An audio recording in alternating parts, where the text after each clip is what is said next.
1 o'clock. Let us get going. Welcome everyone, and we'll do a quick check around the room just to make sure we can hear each other. Starting with Debbie. I'm here. And John. I'm here. Sorry. Oh, not a problem. I raised my hand. Sorry about that, Chair. Neil. I am here. And Kelly. I'm here. And Carrie. Yep, I'm here. And Andy. I'm here. I've heard all of you, so I know you're here. Yeah. Okay. Let us kick You off also here. have Devlin and Lisa on the call, just so you know. I know, but they haven't been participating, so that's why I didn't mention them, because they're recording versus participating is so far anyhow. But I've heard them both as well. So, sorry. Getting started. Disclosure of pecuniary interest. Hearing none, we will assume that there is none. So a confirmation of the agenda. Recommendation that the ad hoc committee confirm the agenda for the meeting held May 26, 2021. Kelly and Neil, are you on board with that? Because I can't see you. Yeah, I'm fine with it. Yeah, I'll second it. Perfect. So we have information items, and I assume everybody has read through them. And do we have any comments or questions on any of those information items? Neil. Kirk, if it's okay with you and Kelly, I would like to go through them the way we did the last meeting, so that John and Debbie can make their comments on these on the comments that are on the information items, so that we can get some expert advice on what some of these residents and one councillor are saying. Kelly, is that your preference as well? Yeah, for sure. I think that's a great idea. Okay, we can do that. So starting off with the comments from Bob Jackson. And basically, his comments were, first of his comments anyhow, were around the non-pecuniary private interests area. And Debbie and John, have you had an opportunity to review these comments, and do you have any additional comments of your own? Yes, Mr. Chair, if I could just chime in, I believe we talked about this at some extent last time. You know, the law is shifting to conflicts of interest that are not just pecuniary in nature, not just financial in nature.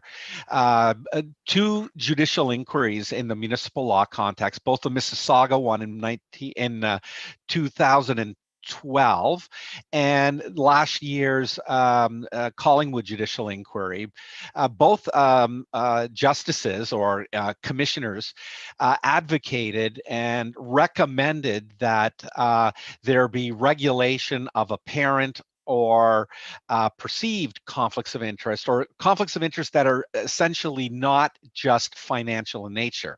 But the difficulty with doing this, and I apologize if I did not explain this to you. I certainly explained it at length to both Carrie, Debbie, and to Andy, that it's very difficult right now, the state of the law, because the province hasn't seen fit to change the Municipal Act to recognize that. And so it's difficult to encapsulate that in your code right now. And as you just said, Mr. Chair, right at the beginning of the meeting, you asked for any declarations of pecuniary interest. Everyone knows what that means. If you declare a pecuniary interest, you cannot influence, you cannot participate, and you cannot vote. The clerk knows that even if you stay at the meeting, your vote is just there is no vote, so it doesn't go to the negative. The same rules do not apply though if you put something in your code of conduct or in your procedural bylaw. So therefore, my recommendation is to hold off. Councillor Jackson's comments aren't wrong, or Mr. Jackson's comments aren't wrong per se, just that the law hasn't quite caught up. And so I'm recommending to you that you leave that aside for the moment, and don't include anything in your procedural bylaw to cover non-pecuniary interests or declarations or disclosures. Thank you. That is kind of what you had said last time as well, John, and I think that that's what we concluded in our notes. Now, the only question I have, it's not really a question. What you said makes perfect sense. But we got a bunch of, in our original input from councillors and citizens back in October or whenever it was, November, Councillor McCrae had submitted a number of comments in the non-pecuniary conflict of interest, and it paralleled what Bob Jackson had said fairly closely. He did have a note there that says the key consideration for members is whether a reasonable person would conclude that the decision-making could be influenced or affected by the connection, such that a private interest could conflict with the member's public duties. When in doubt, it is advised that the council member err on the side of caution and declare any real or perceived.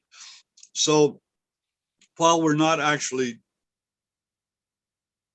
declaring a non-pecuniary interest, should there be a comment or a warning or whatever you want to call it in the procedure bylaw for future councillors, kind of that follows the principle of that note? Yeah. So, Mr. Chair, my comment to you is no, it shouldn't be built into the procedure bylaw at this time. Your integrity commissioner could certainly recommend, and I don't know, if there's a review of the code of conduct that's forthcoming, if you're leaving it to the beginning of the next term of council, but I would suggest that your integrity commissioner is the person who should give the advice on that, and then could also, even though this is not his purview, he could say, I think it's appropriate for you to build something into your procedure bylaw at that time. I'm sorry, I did not look at your code of conduct, but I'm not sure that it deals with perceived or personal or private conflicts of interest. Am I correct on that? I don't. Yeah.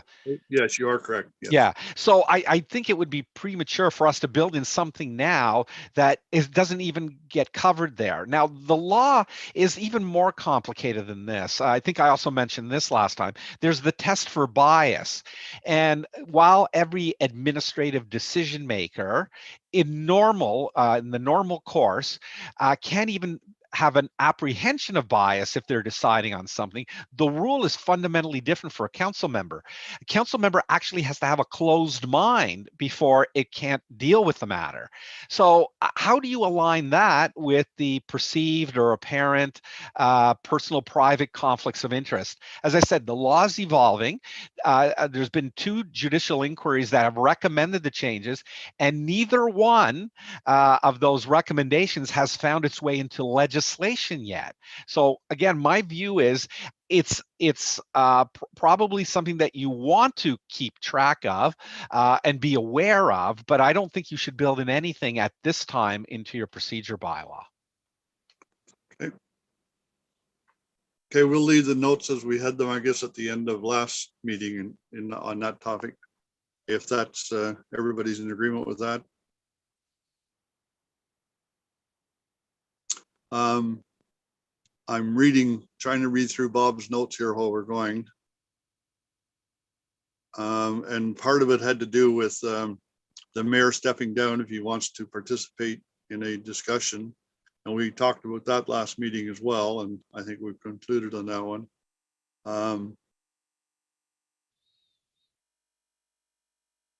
Planning motion, minimum information requirements.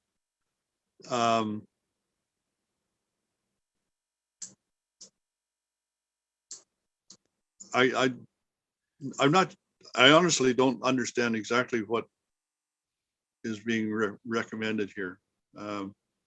Planning motion minimum information requirements to the consultants for review, and I don't really understand that comment.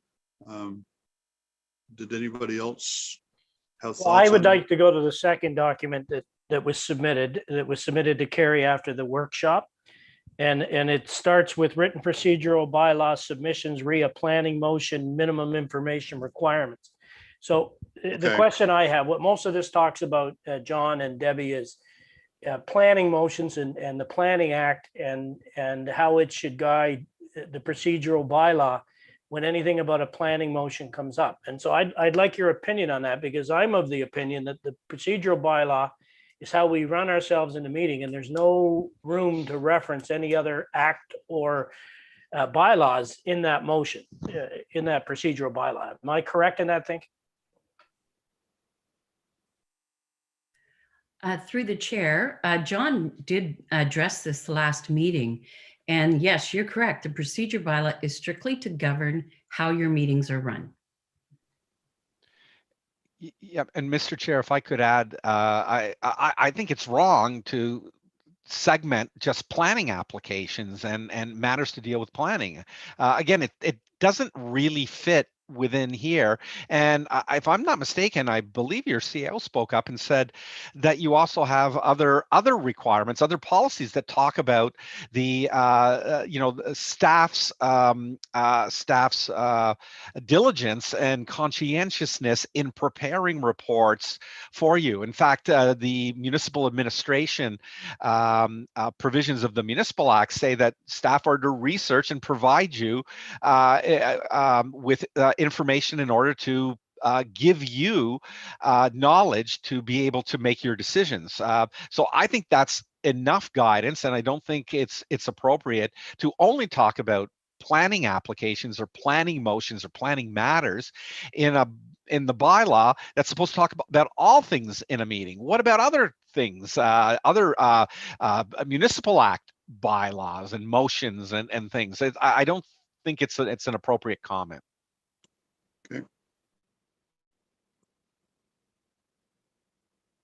Okay, thank you. I'm just going through this as you're talking, and it all has to do with the planning motion, and I don't have any objection to what you're saying at all.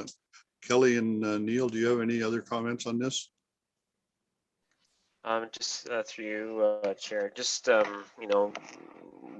basically what we talked about last time we met. Anything that doesn't talk about the process of how we run our council and committee whole meetings doesn't fit in my mind. And you want this to be, I'm kind of bought in, you want this to be as lean a document as possible. So yeah, no, I don't think it belongs there. And I concur with Kelly. I think the experts, both Debbie and John, have answered this well, and I appreciate it. I wanted on the record clearly about planning issues from the experts that are outside the township. And I'm happy to move on to Councillor Kitras's, or actually, I think the next one is Terry Gregg, right? Terry Gregg, yeah. So Terry's comments were she really wasn't making any recommendations for changes, just I guess wondering how councillor conduct is managed in is it code of conduct or is it the procedure bylaw? And I think that has been answered more than once, but Debbie or John, would you like to comment on that? Mr. Chair, through you, and Debbie might have a comment as well. Well, the meetings are to run effectively and efficiently, and that means that people should be civil, respectful, and courteous throughout. There's nothing wrong with having some verbiage in the procedure bylaw that indicates that proper decorum at meetings is expected of everybody, not just members of council, staff and other people. So I think that's not inappropriate. In general, integrity commissioners take a bit of a hands-off approach for matters that occur at a council meeting. I'm often asked as an integrity commissioner to weigh in and perhaps have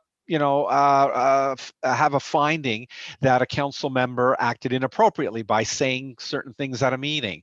I rarely weigh in because that's really the domain of the chair who's running the meeting. The chair should be maintaining the civility and respect and those concepts and decorum at the meeting. If someone is acting outrageously bad, then the chair has the authority to expel somebody. However, there are some occasional instances where someone just acts completely inappropriately, and that may lead to a code of conduct complaint and possibly a finding of a violation. So there's nothing wrong with having some provisions dealing with decorum at the meeting, but they should be just left at that and not more. Councillor behavior is generally regulated through the code of conduct. Debbie, did you have anything you wanted to add there?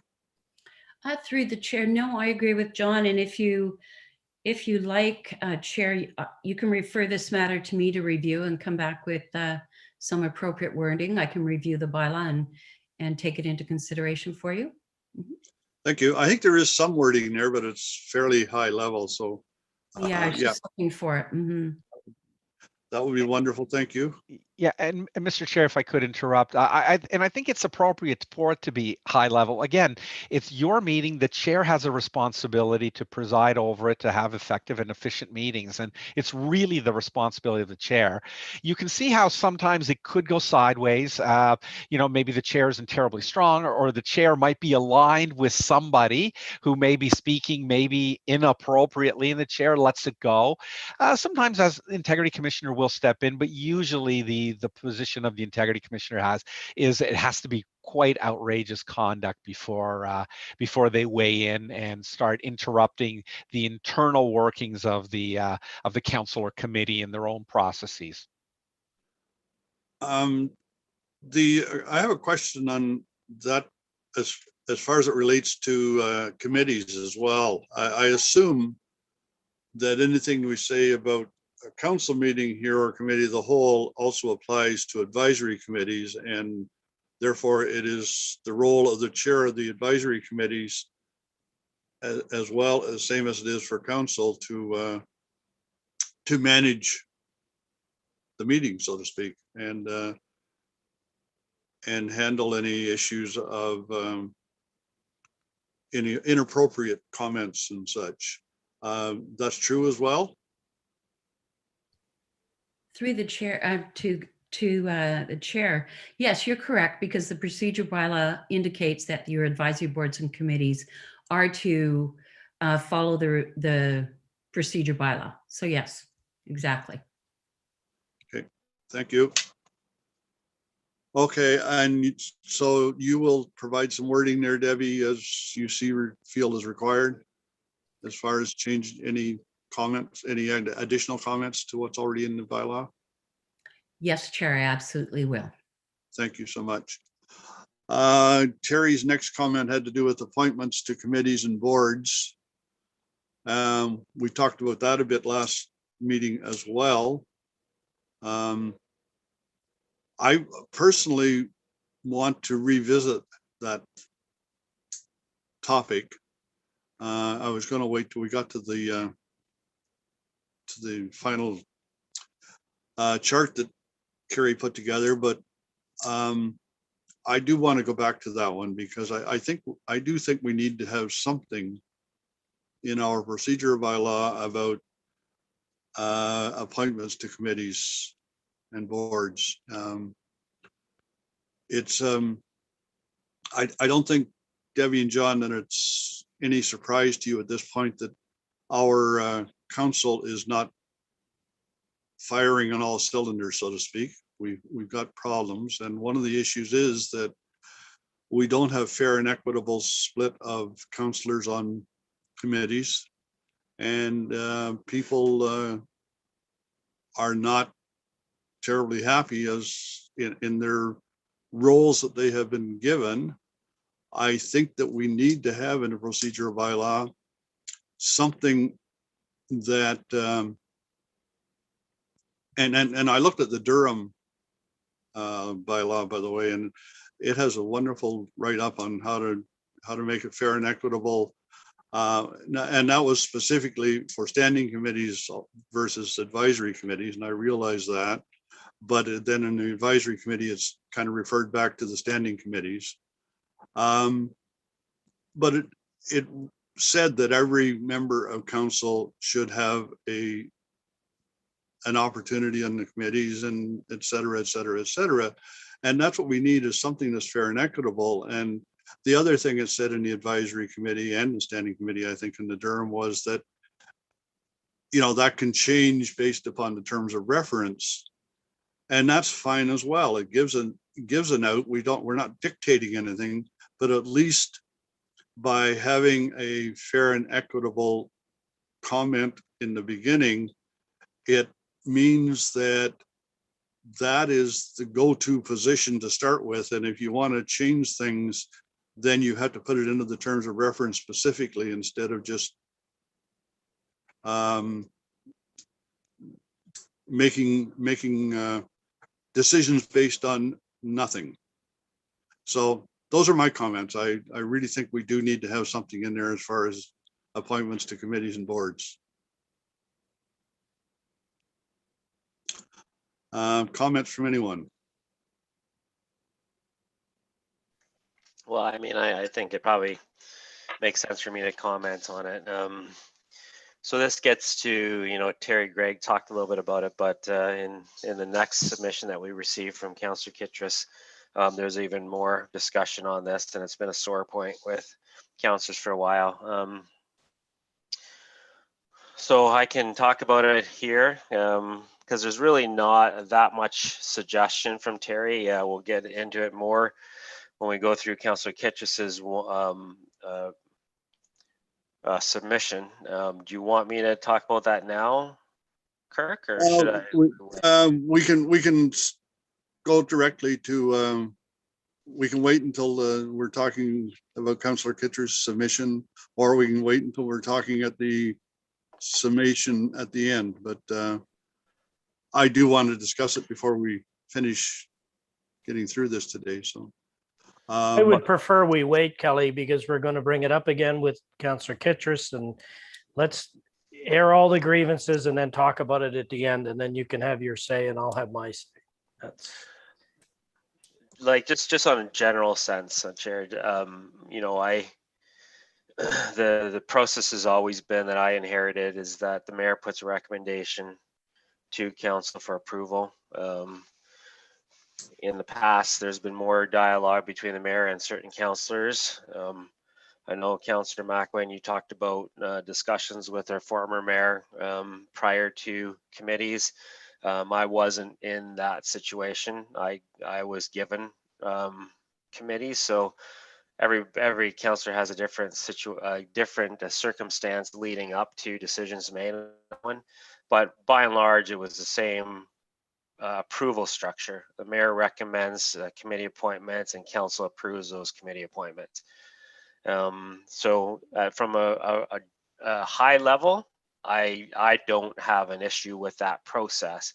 I also, if there needs to be some rules around it, and to take some of the onus off the mayor putting that initial recommendation forward, if we want to build that into the procedures bylaw, I can see the need for that as well. I can talk specifically about some of the things that were talked about on Councillor Kitras's submission when we get to that one. okay, just to finish up, Terry, we'll continue the discussion then during the discussion on Councillor Kitras' submission. To continue with Terry's comments, just the order of business, staff reports / information. I don't think she has any real recommendations there, just more of a comment, and I don't have anything to add. Does anybody else have any points they want to make there? Okay, we can go to Councillor Kitras' submission.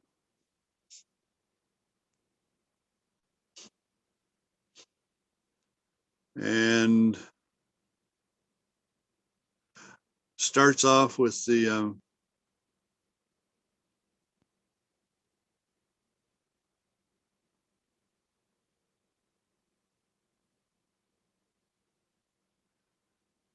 it was the conflict of interest portion of the code of conduct and discussion during the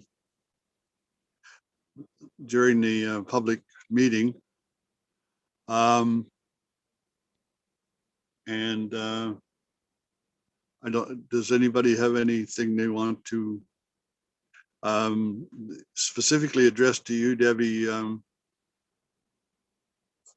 Municipal government, John's comment about municipal government and democratic institutions are those in which people of the community embark upon and structure a life together. It is beyond a service provider. And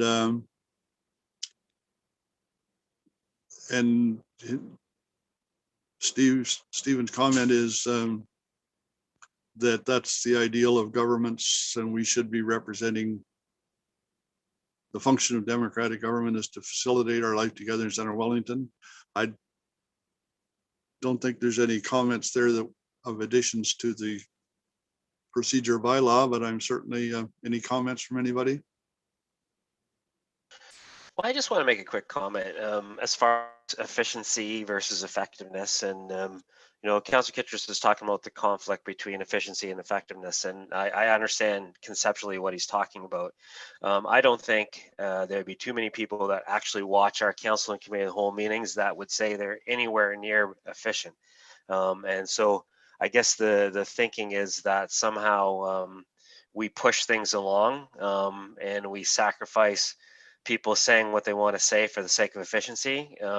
I'd like to invite anybody who's an expert at council discussions to take a watch of our council meetings and let me know and let us know if they think they're efficient and they're getting and they move on at a breakneck speed, because I'm not involved in those meetings.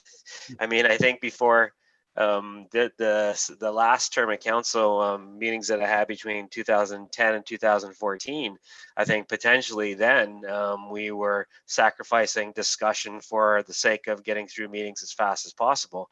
But I wouldn't say that you could watch our meetings and say that we've abandoned participatory democracy for the sake of efficiency. Okay, any other comments?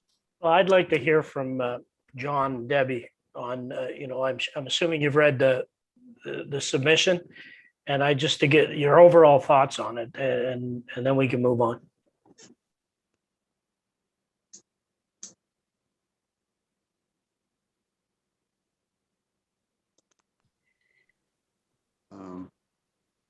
Not sure. John, do you want to go first? Do you want me to? Go ahead. Go ahead, Debbie. Okay. Through the chair, it's I've reviewed it. We'll take his comments under advisement.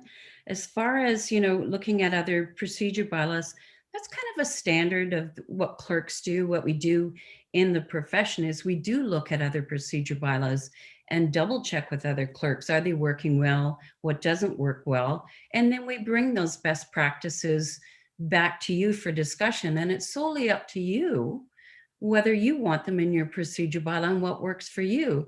So I do agree, you have to customize your procedure bylaw to what works for you, but at the same time, keeping the some good standards of a procedure bylaw in place to run your meeting efficiently and effectively.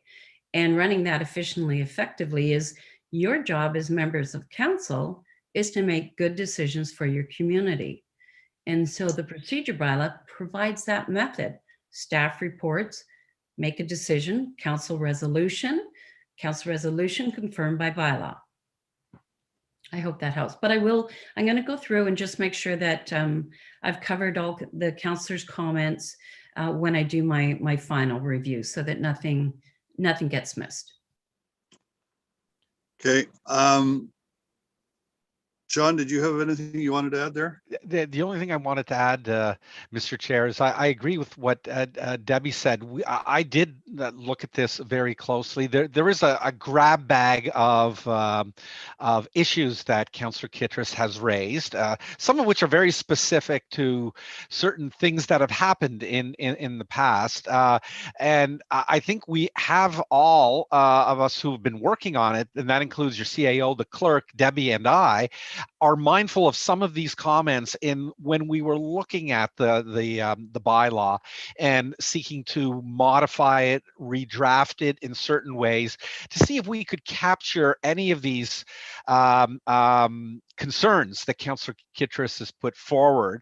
And I certainly know that over the weekend, I spent some time on the bylaw making some suggested modifications, which I circulated to the whole group being Andy, Carrie, and Debbie, so we could get ready for the meeting. So we are seeking to address this. It's hard because it's a 3-page letter, and he's got, like I said, a grab bag of issues. And so we are mindful and we are looking at it. Okay. One of the issues that Stephen did bring up, has brought up before as well, is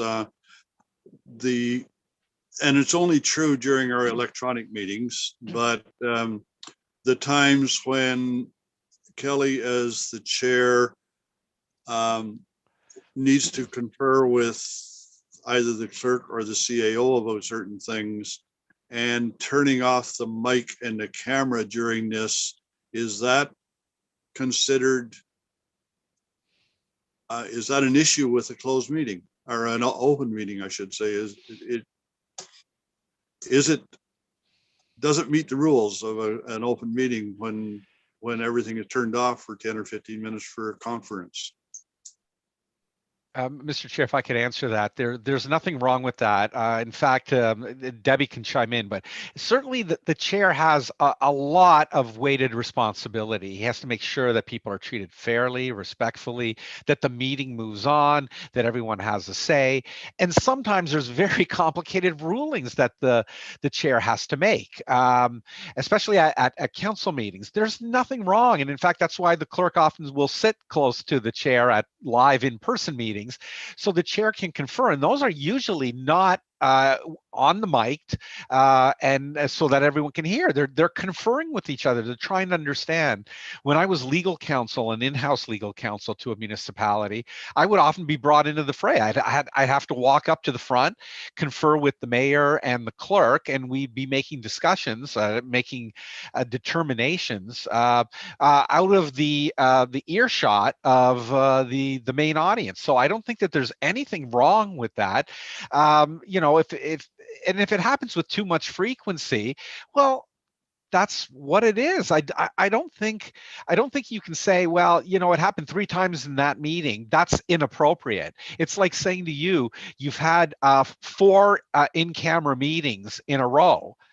What's wrong with that if you have 4 proper closed meeting matters that you have to discuss? There's nothing inherently wrong with that. So my view is, I don't think that's an improper meeting. I think it's quite appropriate for the chair to reach out to the person who can give some insight as to the procedure bylaw or some information that will allow the chair then to be the proper presiding officer and continue with the meeting. Okay, thank you. Debbie, do you have anything you want to add there? No, through the chair, John covered that quite well. And, being in the clerk's profession for over 30 years, and now I actually train clerks on, how to run meetings. It's very common for the clerk. The clerk is the advisor to the presiding officer. And there's times when there's multiple motions and they're complicated that the chair needs advice. And the clerk steps in and helps with that. So it's very common. It's very common in meetings in general. Sometimes you need help. I get hired as a parliamentarian for nonprofit boards just for that so I sit beside the chair if the chair needs help. So it is very common. I agree with John's comments. Okay, thank you. Neil? Yeah, and to be clear, it doesn't just happen during the electronic meetings. We've been in electronic meetings for the last 18 months almost. And so it's happening, it's more obvious now because they're turning back and forth. But when I first got on council, I used to get emails and phone calls all the time. You know, it's not a fair meeting because the CAO and the mayor, or the clerk and the mayor, are having these side conversations and they're not listening to the person who's presenting. And I had to explain to them that they're getting advice, that this is a meeting that is fluid and you're about to step on a procedural landmine, or you're about to break a rule or another act that our staff have knowledge of. And the chair needs to know that. So those whisperings that go on back and forth is viewed often through a colored lens, because if you're not getting your way and you don't think this township is moving in the direction that you want, you perceive that to be a setup to stop you from getting your way. But what it actually is just a conversation between an expert stopping the chair from stepping on a procedural landmine. And that's what those conversations are all about. They're needed, they're necessary, and they shouldn't be stopped at all. Yeah, I think we all understand what's happening. I think the question was, is it considered inappropriate to do this off mic, off camera in a recorded meeting? That's all. And so I think the question has been answered. Any other questions and comments about Stephen's submission? Well, I have a comment about that other specifically, because it's my actions that has caused the submission. So I don't like doing that. This is not something I like to do as chair of a meeting. Surprises are coming up over and over again, and every move I make, every ruling I give is micromanaged and criticized by certain members of council. So the reason why I'm always having to confer with our chair is because of that, and especially over Zoom. It is not easy to chair a meeting over Zoom, and these surprises, it just seems to me they're on purpose. They're to trip up the meeting, trip me up, and I'm just being blunt here. It's happening way too often, just as a course of events that happen. You know, I chair meetings at county council. We have 16 members of council. I never have these situations, and it seems like it's happening every meeting. And I can't see any other way of chairing a meeting and making sure I'm doing it appropriately without having sidebar conversations with a clerk on a regular basis. And I can't see any way of that changing. Given the types of surprises that are coming up meeting after meeting. It's not the way it should be. I don't like doing it, but I also don't want to hijack a whole meeting to wait and confer with the clerk. If I can have a quick sidebar, can I do this? Can I do that? What is this? Is this a point of order? Like, I'm constantly having to anticipate what's being said, first of all, and then what my approach should be in making sure it's appropriate. So I can't see any way around it. So I'm glad it's okay, because if it wasn't okay, we'd never get anything done at the council and committee of the whole meetings. But to be fair, I'm only doing it when I really feel like I need advice, and I'd rather not have to do it at all. Okay, thank you. Anybody else on that topic? Okay, anything else? Well, is this when you want to talk about the appointment to advisory committees? Because it was part of Stephen's comments again. Now that's up to you. You're the chair. We could do it now, or we could leave it till we go through the bylaw and get to that section of the bylaw, and we could have that chat again. At least that way we're going to get through a lot of stuff before we get into arguments. Okay. That's fine with me. You're right, because I think that we make more progress when we're talking about things in the same sequence as the bylaw is laid out. So the only other information piece we have is the summary of changes. And so we talked about the non-pecuniary interest and this being removed. And we talked about when it's appropriate for the chair to vacate, and Debbie is drafting that. 5 minutes has been changed to 10 minutes. And changing the format of the minutes, or the quantity of the minutes is not changing. It's going forward as it is. Then we have the citizens to advisory committee. That's the citizens to the advisory committees. And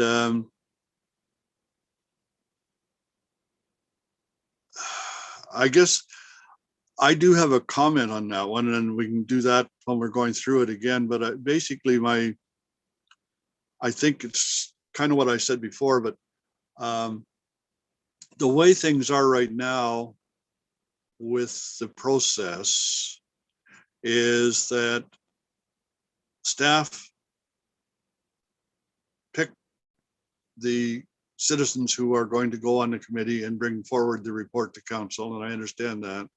We don't see any alternatives, so we don't know, we have to assume that the right people were chosen by staff, and that's fair.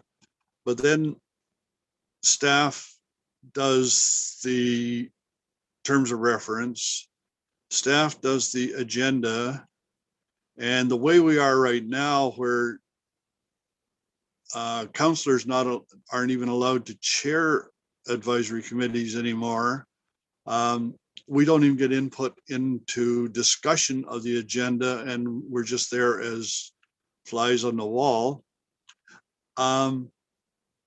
I just find, from my own personal point of view, and having gone through it in a number of different ways, I found that as the chair of a committee, I was, number one, involved in a monthly basis on sitting down ahead of time with the director and discussing the agenda.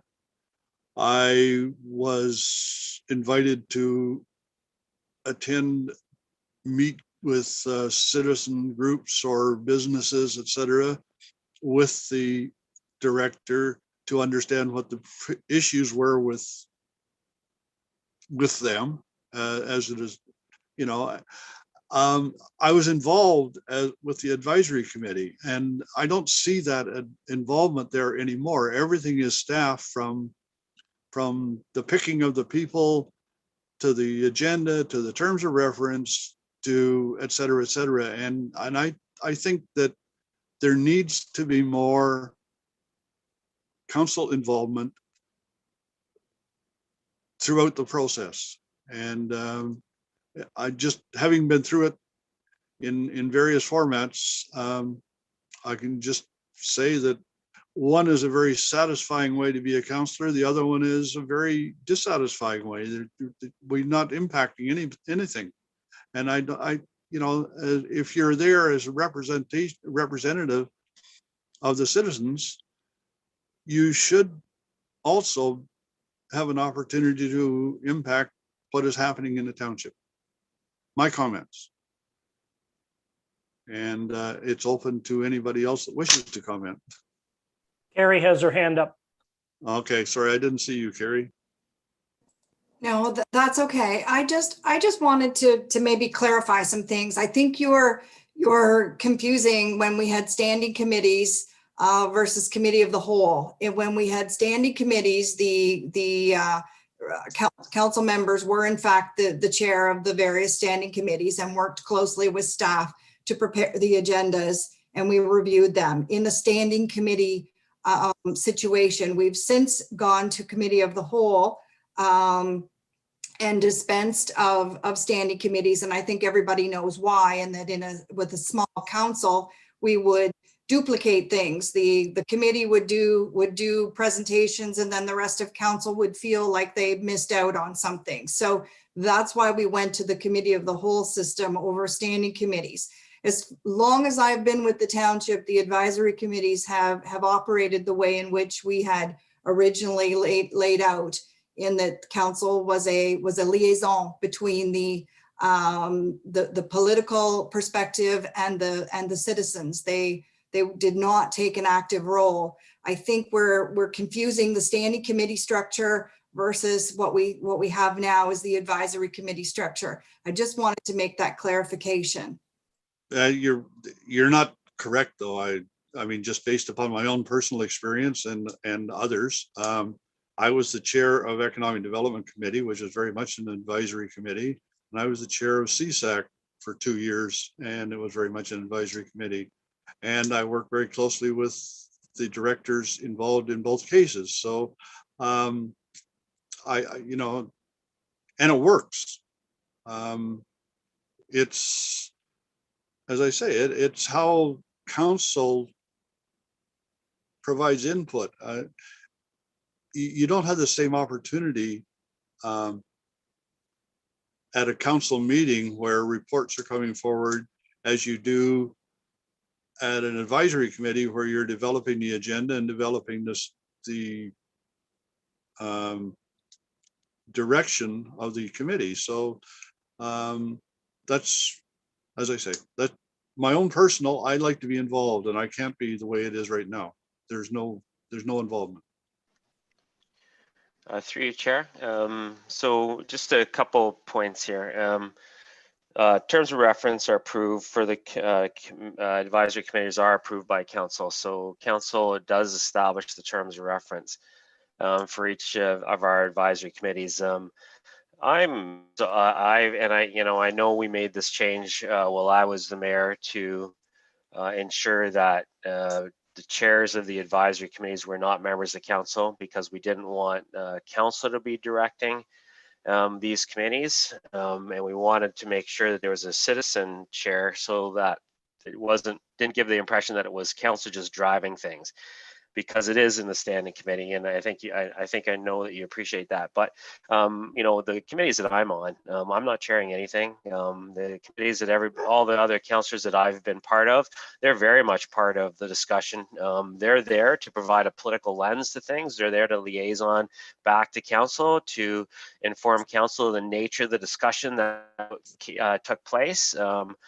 And that's the way it works. And to me, the amount of work that we've been able to get done with advisory committees using the structure that we have right now is a testament to how effectively it works, and and the number of citizens that we have lining up to want to be part of these committees is another performance measure that they're enjoying their time as and contributing to what the township is doing. So to me, the advisory committees are set up the way that they're set up for a reason. I really think it's best practice for councillors not to chair it.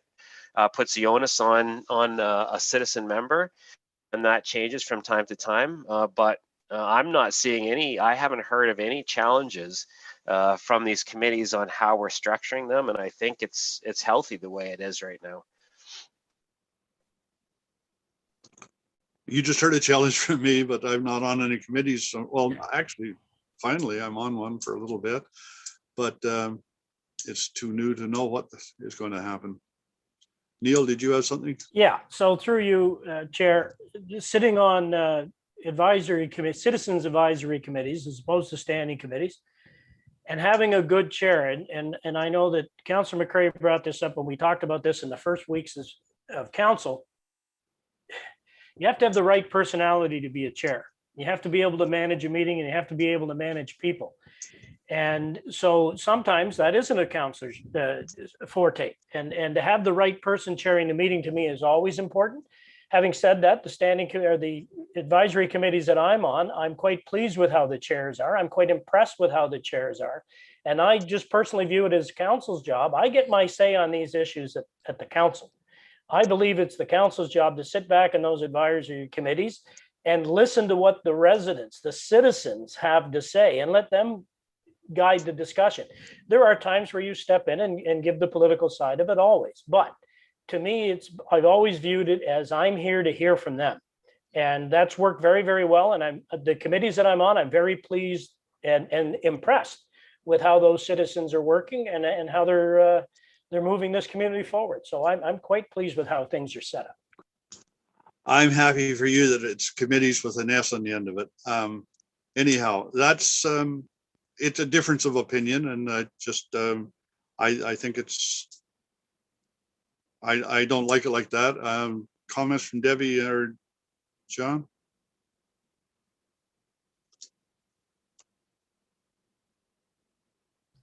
Through the chair, I think the CAO had his hand up. I don't know Oh, if I'm sorry, I didn't see Andy that. wants to Andy. address you before us. Okay, sorry. Go ahead, Andy. Chief, thank you, through you, Chair. I think Debbie and John were very clear about this at our last meeting and discussion, that this is not part of the procedural bylaw. If there is a process, that's something that should be outside, but that is not a procedural bylaw component. So in the manner of trying to be efficient moving this through, I think they've been very clear on that in previous discussions.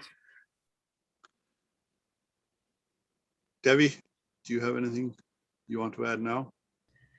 No, through the chair, you actually, there's some municipalities that don't even have terms of reference. You have a very clear process with your terms of reference, which I like the process. I like it being outside of the procedure bylaw and handled through terms of reference. I think that's the ideal mechanism for appointments.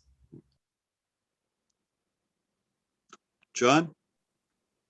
I agree, Mr. Chair, with both the comments that your CAO and that and Debbie just made. I think it should be a separate policy and outside of the procedure bylaw. Okay. Thank you. So I think we're finished with the information items. And the next step is to start at the beginning of the draft and work our way through it point by point, I guess, is the plan.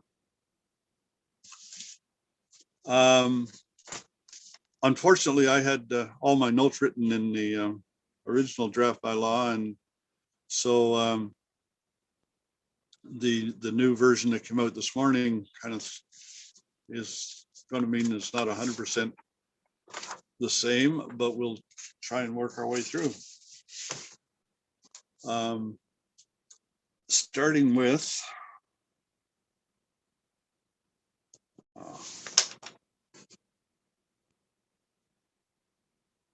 there's a lot of documentation in this process, various versions of everything, and it's tough to keep it all straight. So the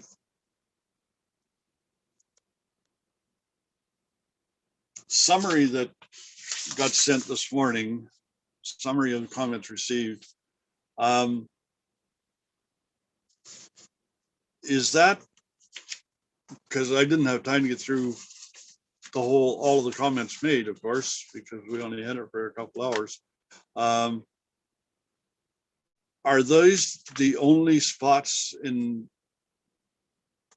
the procedure bylaw that have changes included in that summary, or is there other? Because I noticed there's a lot of changes just in the wording of certain points, et cetera. Mary has her hand up, Kirk, and perhaps she wants to explain that.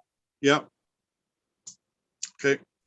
Yeah, through you, the summary of changes are based on what the committee had decided at the other meeting. We made the reflective changes, and there are also changes according to what Debbie and John had taken those and further reviewed and made some comments and had some questions for the committee to consider. So these are the major parts of the bylaw that require direction from this committee in order for us to move forward and pull together a revised version. Okay.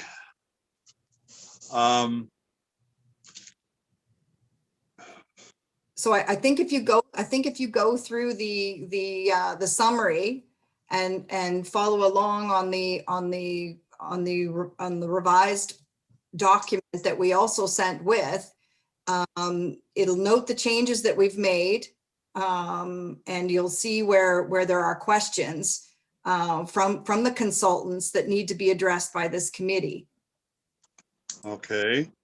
There's a lot of other comments that were submitted by various people over the last few months that are not included there. And we're not in the summary that you provided for the last meeting. Are they going to be just, I mean, are we going to go through on a point by point basis and discuss all of them? Or are we, is the thought from Debbie and John that we're going to just touch on these procedure bylaw review comments that we got this morning? Correct me if I'm wrong, Debbie. Did the chair not give instructions after the last meeting as to what we were to prepare for today? I think we will review the comments from the past, from dating back to November, and pull out anything relevant. But for the most part, a lot of those comments have either been addressed or duplicated. You'll recall I did a summary of themes taken from those comments. So we will go back and make sure, as Debbie indicated, that we haven't missed anything. But I think most of those comments have been addressed either through this committee or through the consultants' questions. Okay. Why don't we go through this review to start with, and I can mark up my comments here and see what all is addressed. And then if we have stuff left over, we can go back and touch on that separately. That is probably going to be hopefully the most effective and efficient way of going through it. So, yeah. Okay, so going through this,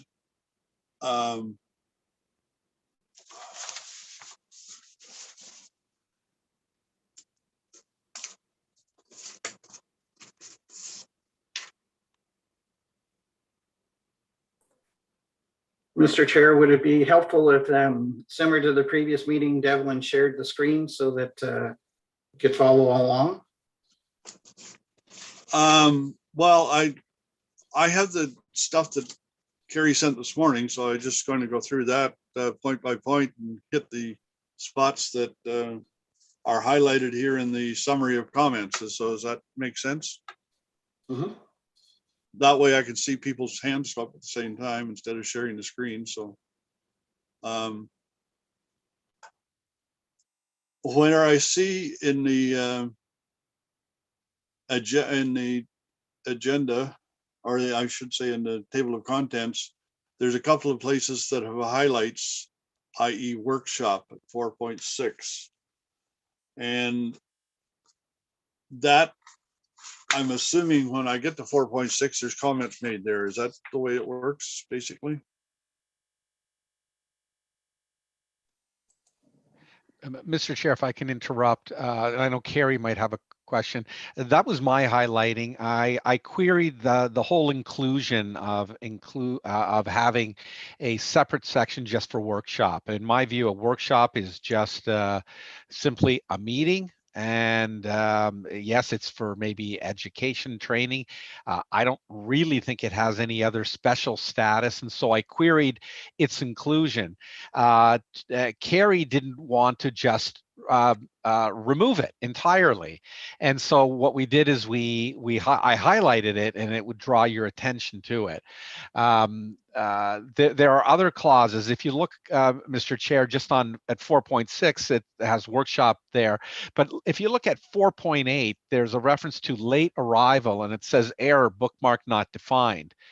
Yeah. that's been removed. We took that out. We didn't think it was appropriate to have that in there. We just thought it was superfluous and it didn't really serve a purpose, so we took it out. But that notation will show you that there was something there, but it's no longer. I don't think it's there anymore. Is that right, Carrie? Have I got that right?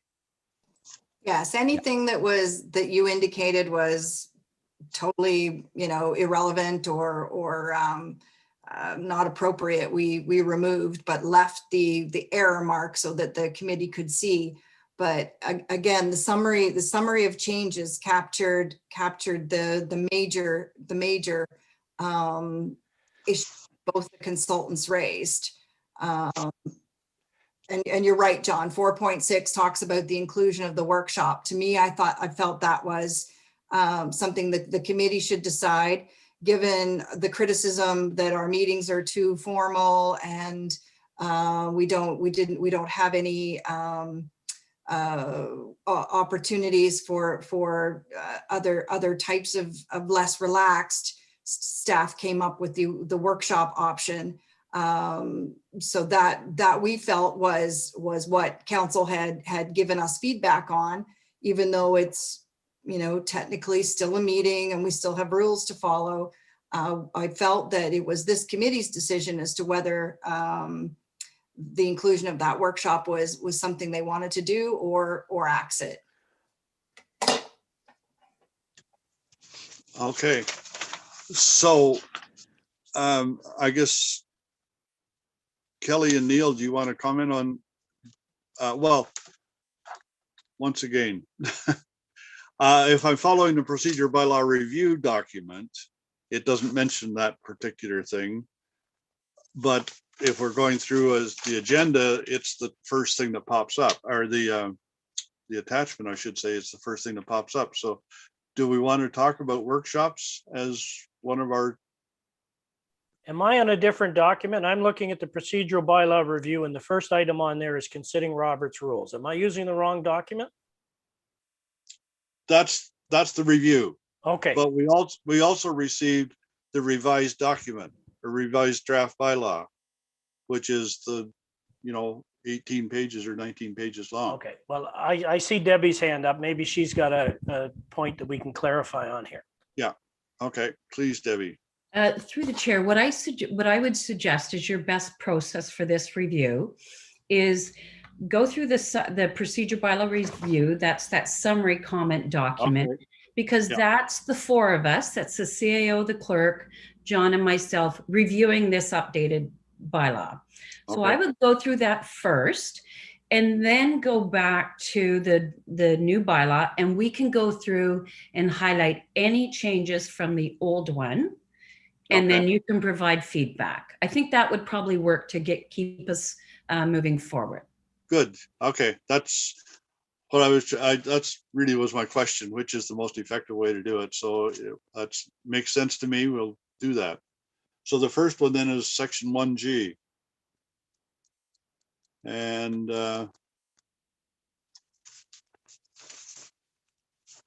the question about consider using Robert's rules. Debbie's hand is up again, Kirk. Please.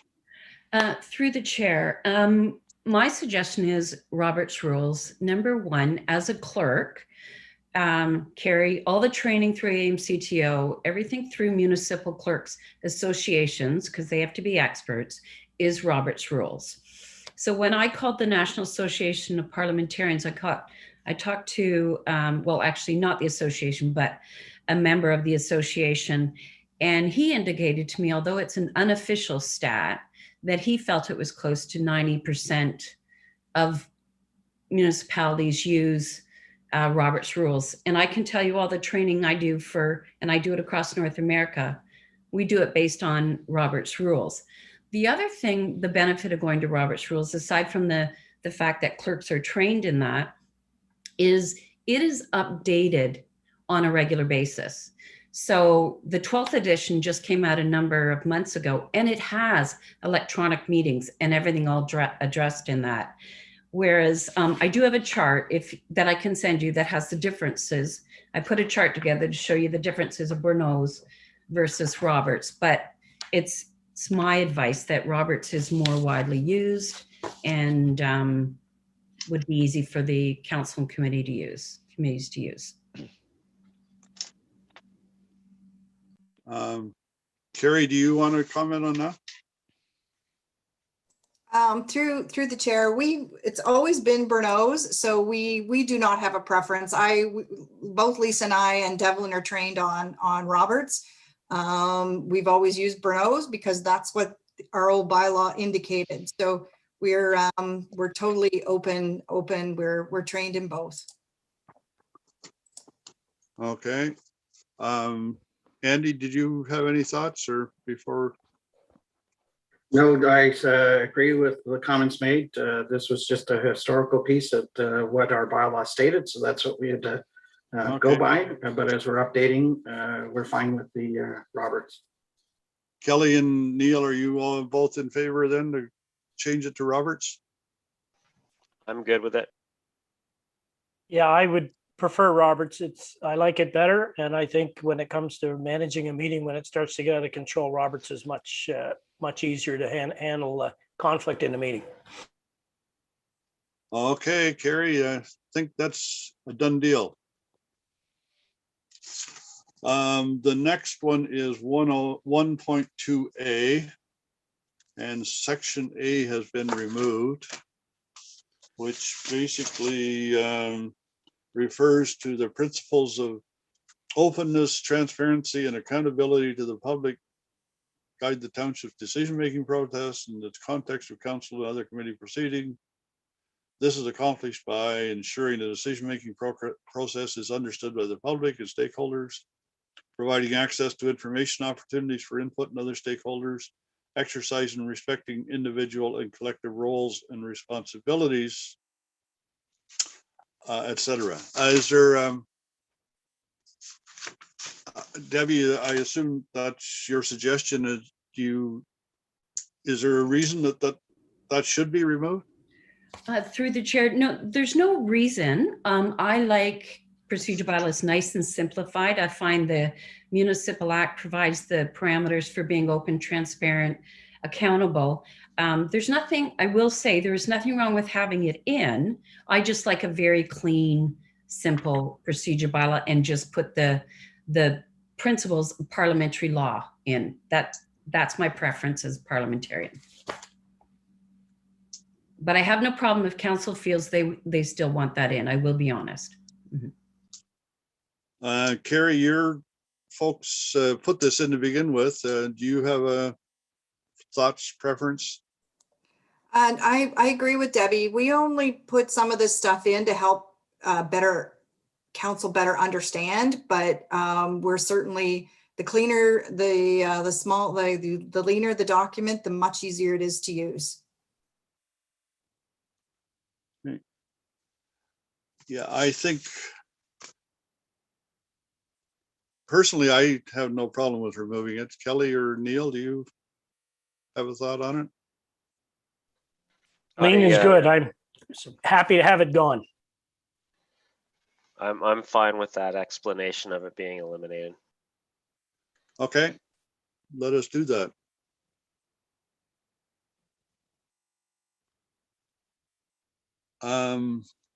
Moving on to managing director, providing a definition.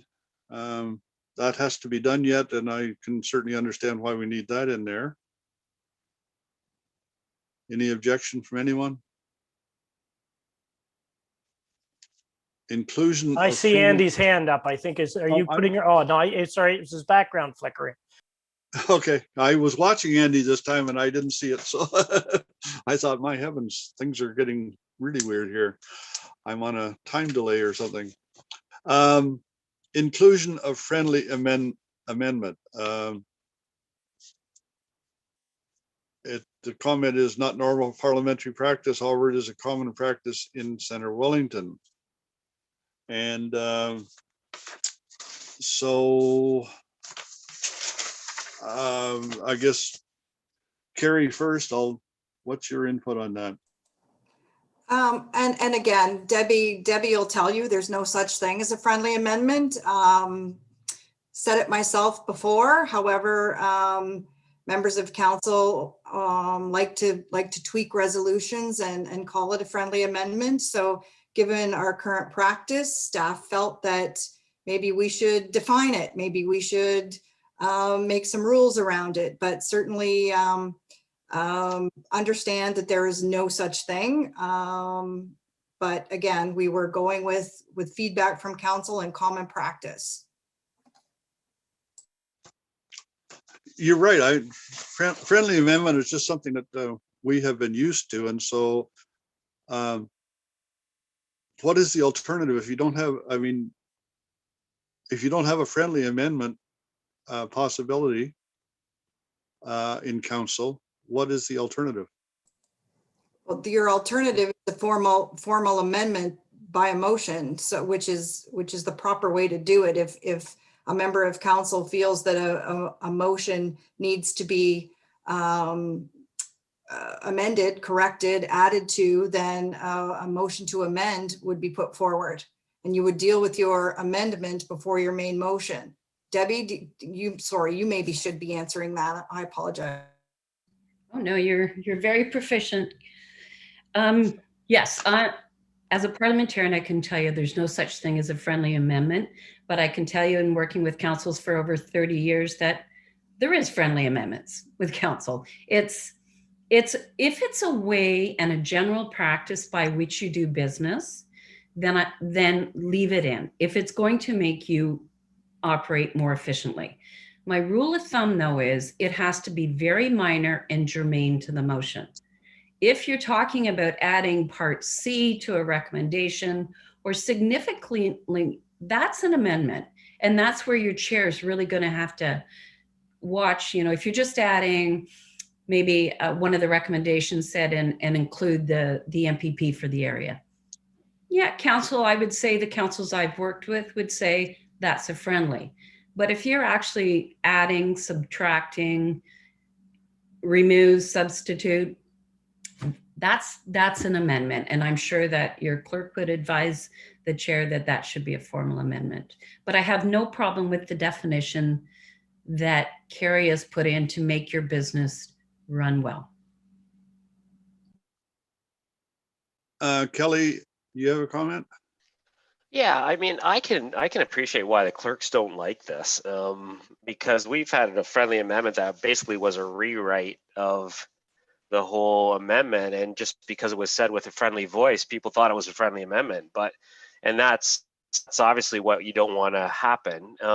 But I also think, practically speaking, like we've had lots of opportunities where we just added a word change, or you just put a date in there or something very, very minor that everybody was like, oh yeah, that makes a lot of sense.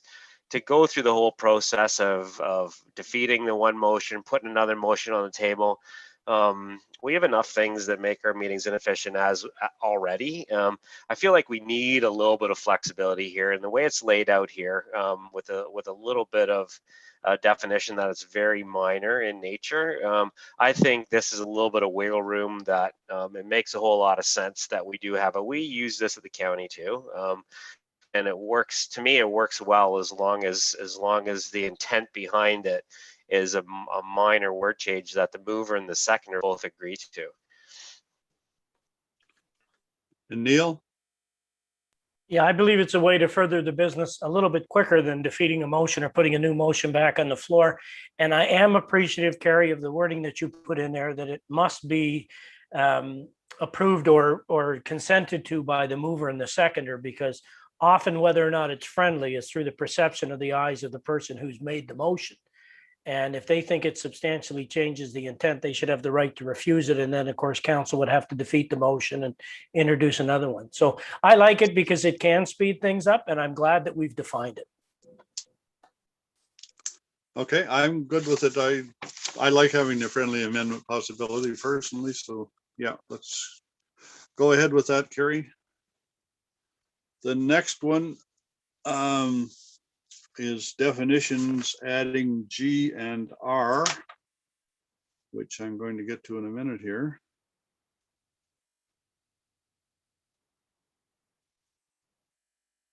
Oh, sorry. I will get to it in a minute if I go the right direction. G is the clerk. Okay. I think Debbie can probably, I think these were Debbie's suggestions. Okay. Through the chair, Debbie, I'm gonna pull up the old, I've got the new copy up. So I'm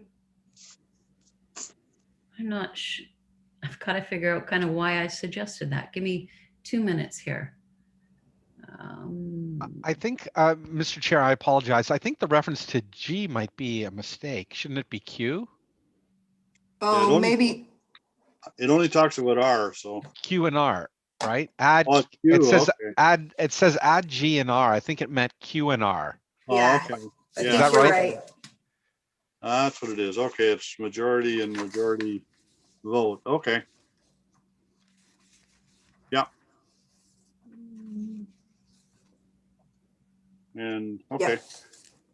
John's right. Got it.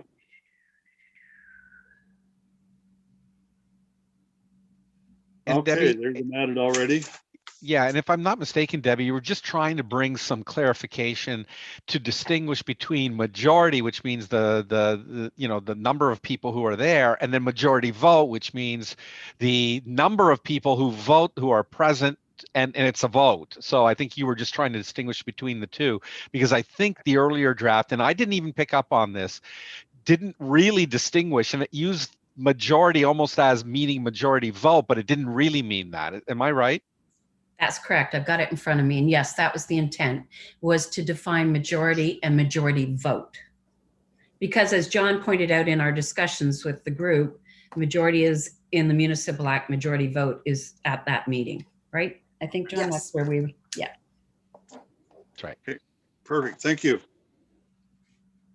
Moving on, the motion to refer, consider better wording, consultant to draft. That what we have here now, Debbie, is that the new draft or is that the original? In the one that we received this morning?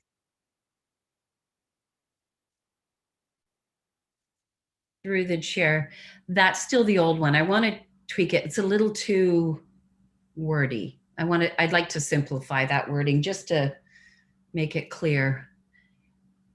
Let me see here what I had put. I'm trying to read my right. I've only got one screen going, so I apologize. My other screen is not coming up. I didn't like the words "in order to seek consideration by and if deemed desirable." I just want to simplify that. So if you can leave that one with me, and I'll come up with some nice clean language for that one. Good with me. Andy? Yeah, just as we go through this, Chair, wherever we do have consultant to draft, that's what you see for you today still needs to be redrafted. We wanted to just raise that issue with the committee today that there's still some further work on those components. So what you still see is the old component in Debbie and John, and we'll be working on that all the way through this document. Okay, thank you. Next definition is quorum. It was changed. And I guess, Debbie, that was your wording as well. Through the chair, yeah, we want to just say that a majority of the members of council shall constitute quorum. I think we were John and I were discussing, I think we wanted to remove the word meeting. Am I correct in that, John? So that it matches the legislation? I think so, because quorum is defined under 237 of the Municipal Act.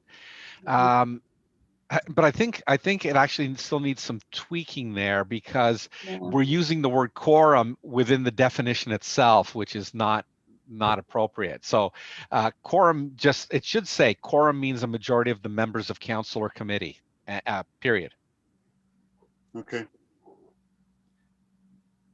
The original was just quorum means a majority of the members, and so you just want to add the council or committee at the end of that, I guess then. That's correct. Okay. Next one, duties of the chair. And that includes the provisions where the chair should vacate. And whoa. I just went wild with my Through the chair, that's under, that item is under review by me. okay, you're You still heard that last, yep. So yeah, I'll be okay. coming back with some options for you. Okay, perfect, perfect.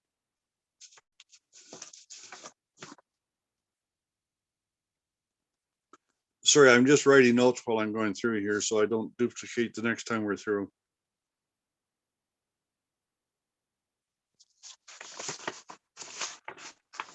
The next one is section 3.6, consider removing. Which is, Through the chair, that is dealing with attendees. Usually you'll see it more as delegations. You won't see a separate section strictly for attendees because it confused me when I saw 3.6 and then it said C, attendees will submit all material for council through the clerk. Well, that's normally addressed through the delegation section. So I would like to review that section, if you don't mind. okay. Okay, actually it's here twice in the list, Carrie, we have section 3.6 twice. And in the middle is 3.4B. So I'm going to go back to that one. 3.4.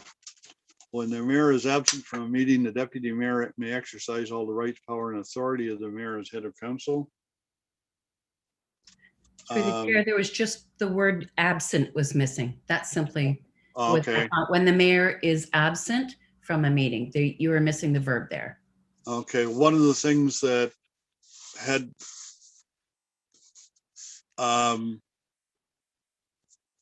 should it be deputy mayor or acting mayor? In case we don't have a deputy mayor? Through the chair, that you will find that in my comments back to you, whether whether you need your deputy mayor, acting mayor, and I will review that section as well for our next meeting. Thank you.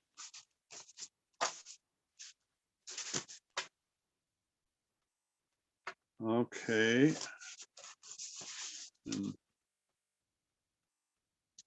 Sorry. Just to go back, 3.6, it is going to be removed, Debbie, or you're going to review that again? No, I think I'd like to review that again. I've got a few more comments on my marked paper. So if you could note that as consultant to review, I'd appreciate that from the committee. Okay, section 3.7, point F. Comments are to be relevant to the matters of business at the meeting. Remove H. Oh no, just a minute. Rules of debate section 3.7F.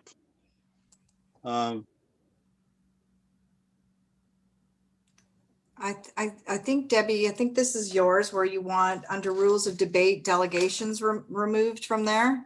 That's I think correct. it's simple. Yeah, delegations aren't included under rules of debate. Okay, so it's just the delegation at the end. The 3.7F, the F threw me off there because that is actually further down, I think, right? So. Yep.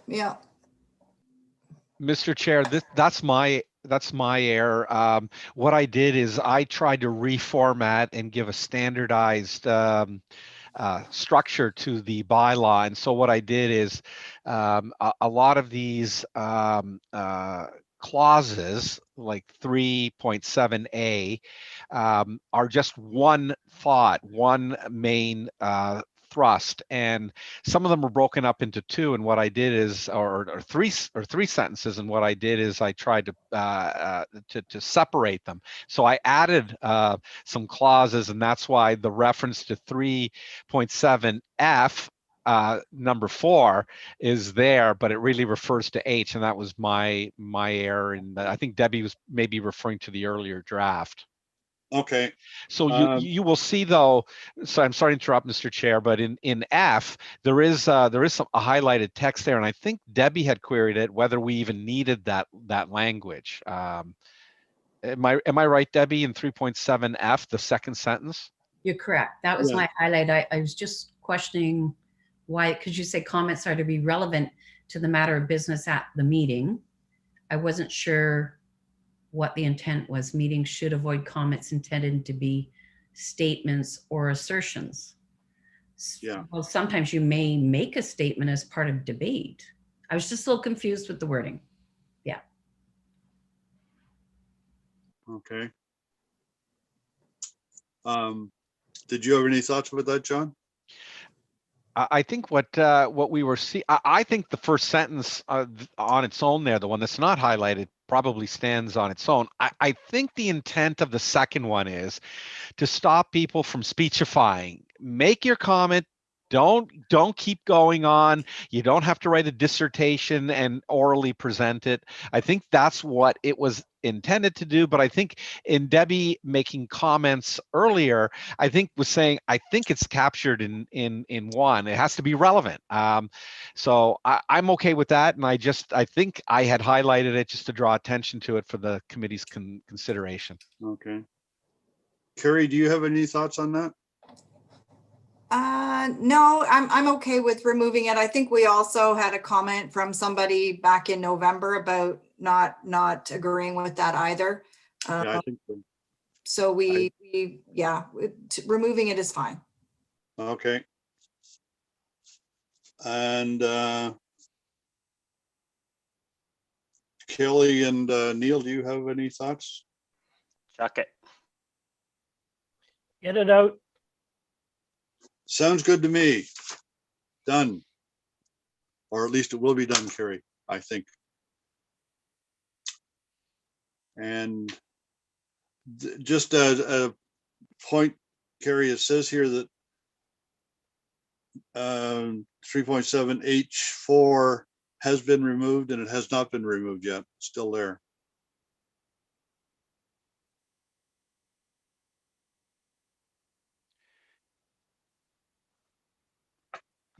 Mr. Okay, Chair, we can yeah. easily do that. Yeah. Okay, and then 3.7H. I think John has something to say on that. Sorry, John, go 3.7. ahead. Yeah, no, I'm sorry. Carrie just noted it. In 3.7H, it was the reference to the very final item, Roman numeral 4 there, a delegation. It just shouldn't be in there. Right now, it shows it. We wanted to draw your attention. And I think Debbie's suggestion is it shouldn't be in there at all. Questions should not be asked of a delegation. So I think we've agreed that I think earlier we agreed that you were going to just remove it and put a period after Roman numeral 3, staff. Yeah. Okay. And then consider adding the next point. Through the chair, if I could speak to that. So with Yes. H, you know how you had bullet points. I like the clarity of the wording I put in instead of H, have, how questions of clarification may be asked and very specific. I like a more broader one. A member may ask a question only for the purpose of obtaining information relating to the motion under discussion. You have to keep your rules of debate to the motion under discussion. And such question must be stated concisely and asked only through the chair. The chair may seek clarification from a member or staff. So I was simply just wordsmithing H for you to review. And Carrie, do you have any thoughts about that? Nope, that works for me. John, Kelly, Andy, did you have your hand up or? Okay. John or Kelly or Neil, I should say. I'm very good with the wording to replace Okay. what's there right now. I like that too, yeah. Okay. 4.6. Oh, that was the workshop piece. And so now we get the opportunity to decide whether we want to include it or not. Kelly or Neil, do you have thoughts there? Yeah, I've got a question and I'll ask it of Debbie and John and see what they think. I think the reason workshop was included because when we do run a workshop, it is kind of a quasi council meeting. It's a quasi meeting of us to get together, but we want to kind of relax the rules a little bit. So you can be a little bit less formal. So do we need to put something in this bylaw around that, or is it something we can just do away with? Let me just see here. Did we define workshop? Let me just double check the definition. John, this was your concern. Yeah, right? I don't think we don't define workshop anywhere. It showed up. In fact, sometimes it's lowercase and at certain times because it's not defined. And when I read that, I went, okay, it's for the purpose of providing education and training. So it's an educational and training session. Well, clearly it's provided for in the Municipal Act under 239 3.1, where you can go in camera if you want, or you don't have to. It's a meeting. It's still a meeting. And I hadn't appreciated, Councillor Dunsmore and Kerry had made the point earlier that perhaps you just want to relax the rules a little bit. And so perhaps you'd like to leave it in here. I think that to Kerry's credit, that's why she didn't want me just to delete it. She said, no, we better get some clarification on that. I thought it's still just a meeting. It's just for education purposes, and you can cover that off by saying it's a meeting for education and training. So I'm not adverse to it, but I think the definition of workshop clearly should be defined in the definitions, and then of course capitalize it if you're using it, if you'd like to use it for those purposes, to have maybe a more relaxed environment. Perhaps one of these things, meetings where not all questions have to go through the chair, and that kind of thing, where it's a little more informal.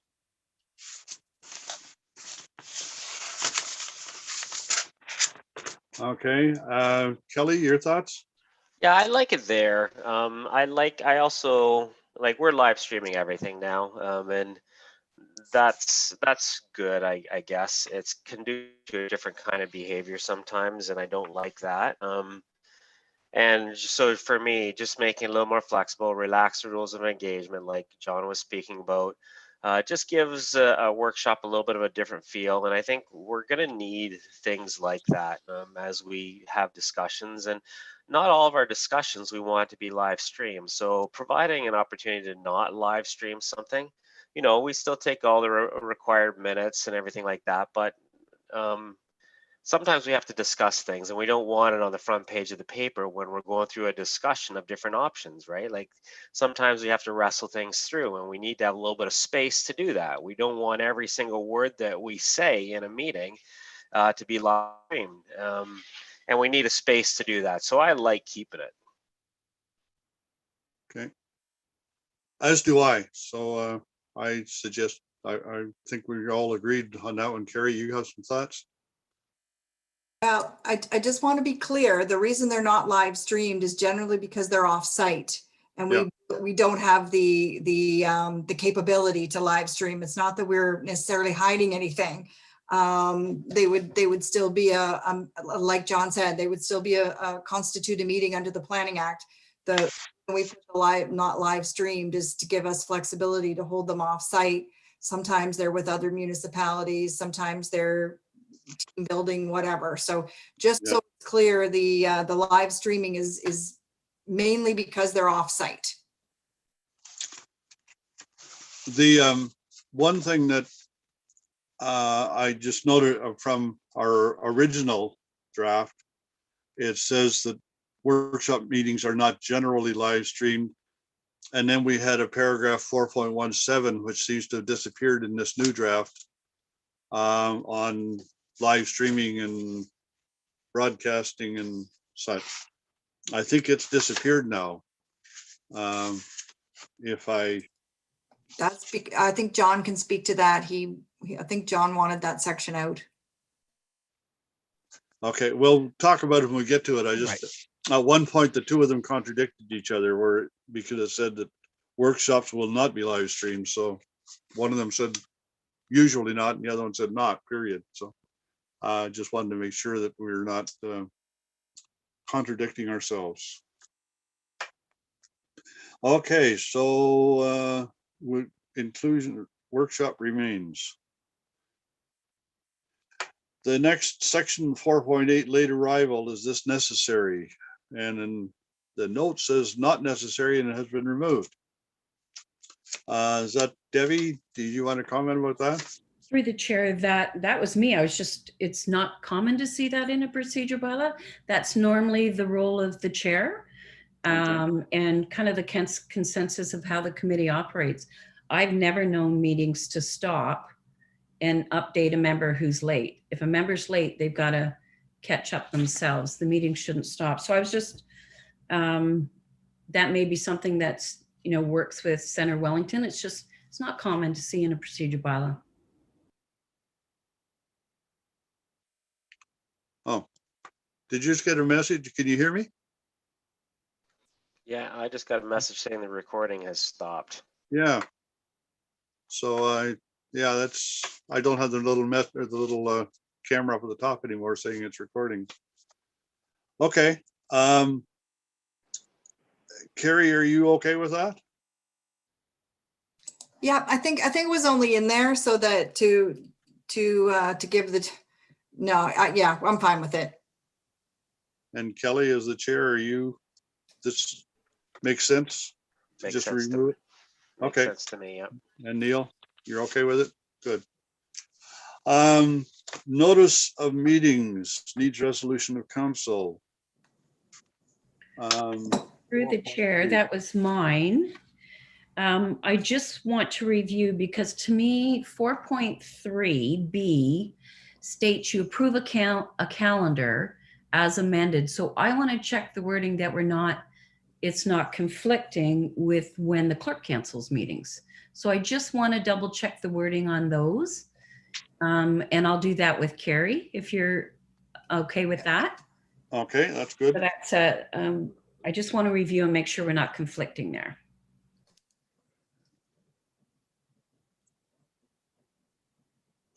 Okay. We're flying.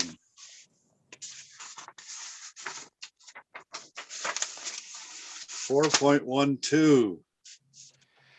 Forum due to conflict set out in the MCIA removed. Is that Debbie again or John? That's my item, Mr. Chair. The provision that was removed essentially replicated in a short form what's already in Section 7 of the MCIA, and what that says is the general rule is you have it already defined here is quorum means a majority of the members of council or committee. However, if they are disqualified from voting by statute, the Municipal Conflict of Interest Act allows the quorum number to be reset. In fact, it can be reset down to 2 people. So you can have quorum with only 2 people. You can't have quorum with 1 person or 0. There is mechanisms in the act, but you didn't need to replicate it. And this goes back to my comments made, I think, at the very first meeting that we had, where I said, let's try to avoid just replicating what's already in the statutes. And so this was one example. Carrie took it out for me entirely because I really didn't think that you would need to see it. It basically, again, just said that the Municipal Conflict of Interest Act allows you to go down to 2 members. It does. Why do you need to have that in your procedure bylaw? Okay.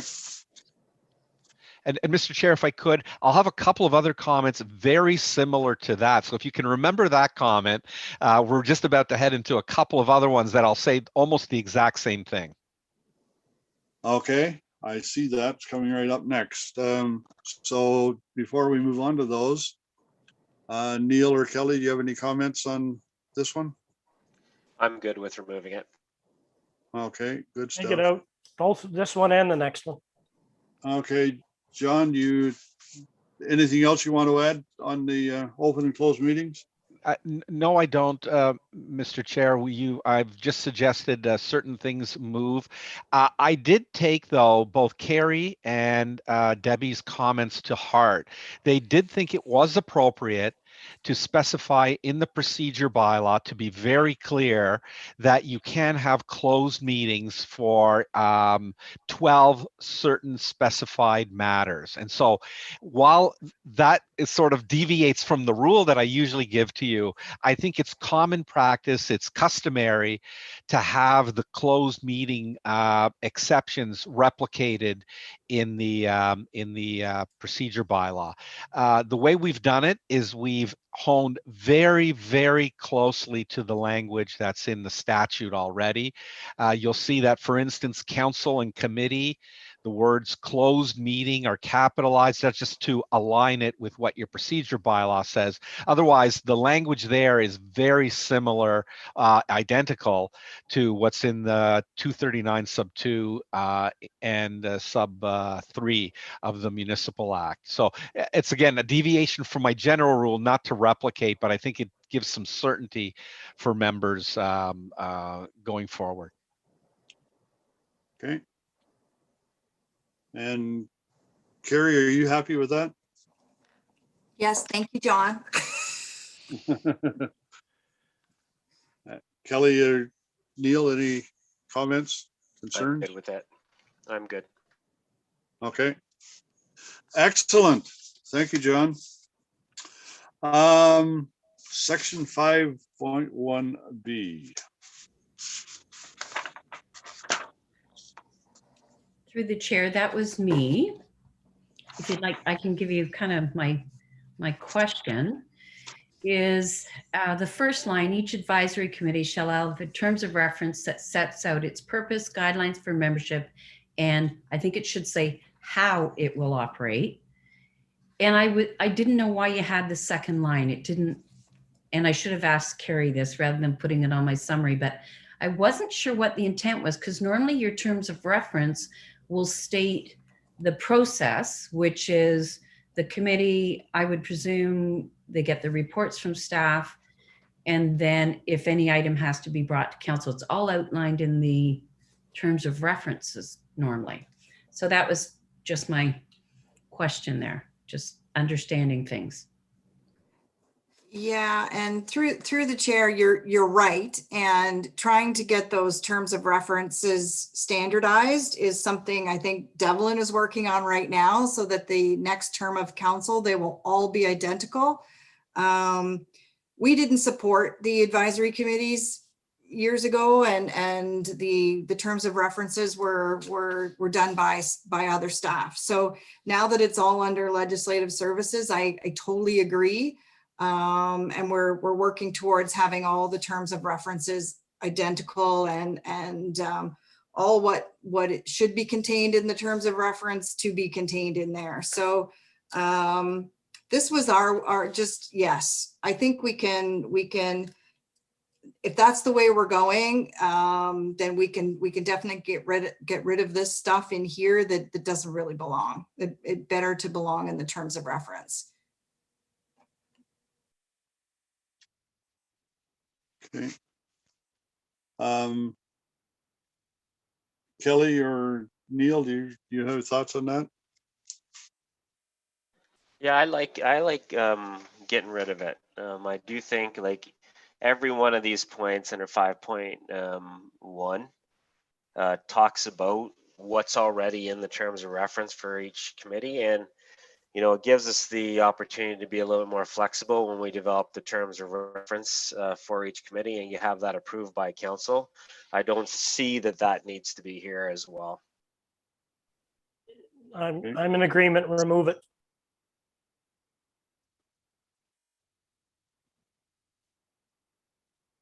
So through the chair, I just want to confirm it's just the second part of B that's being removed. Okay, thank you. Okay, so just to clarify the wording then, what it's going to say exactly, Debbie, please. Then 5.1 advisory B will read, Each advisory committee shall have a terms of reference that sets out its purpose, guidelines for membership, and how it will operate. Okay. Yeah. Sounds good. Okay.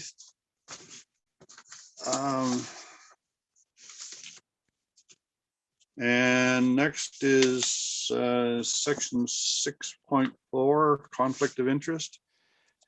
Mr. Chair, that was my item. Again, it seemed to just duplicate what was in section 5 and 5.1 and 5 sub 2 of the Municipal Conflict of Interest Act. Again, it's in the act.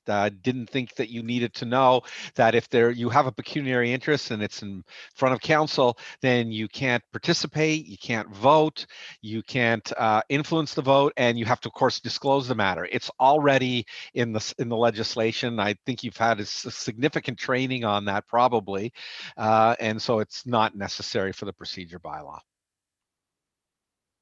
Okay,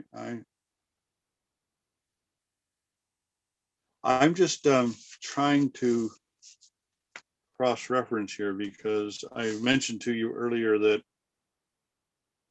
all of my notes are in the original draft, and 6.4 was had to do with the reorder of agenda. Oh. And now if I look at 6.4, it says public presentations. So I'm not. Oh, then I apologize, Mr. Chair. I'm not sure what number it was, but I think the intent was to remove the conflict of interest provisions. I don't have the earlier bylaw, so I don't have it in front of me. Okay, I'm trying to find out where that is. Mr. Chair, I believe it's section 6.06, conflict of interest declaration. Okay.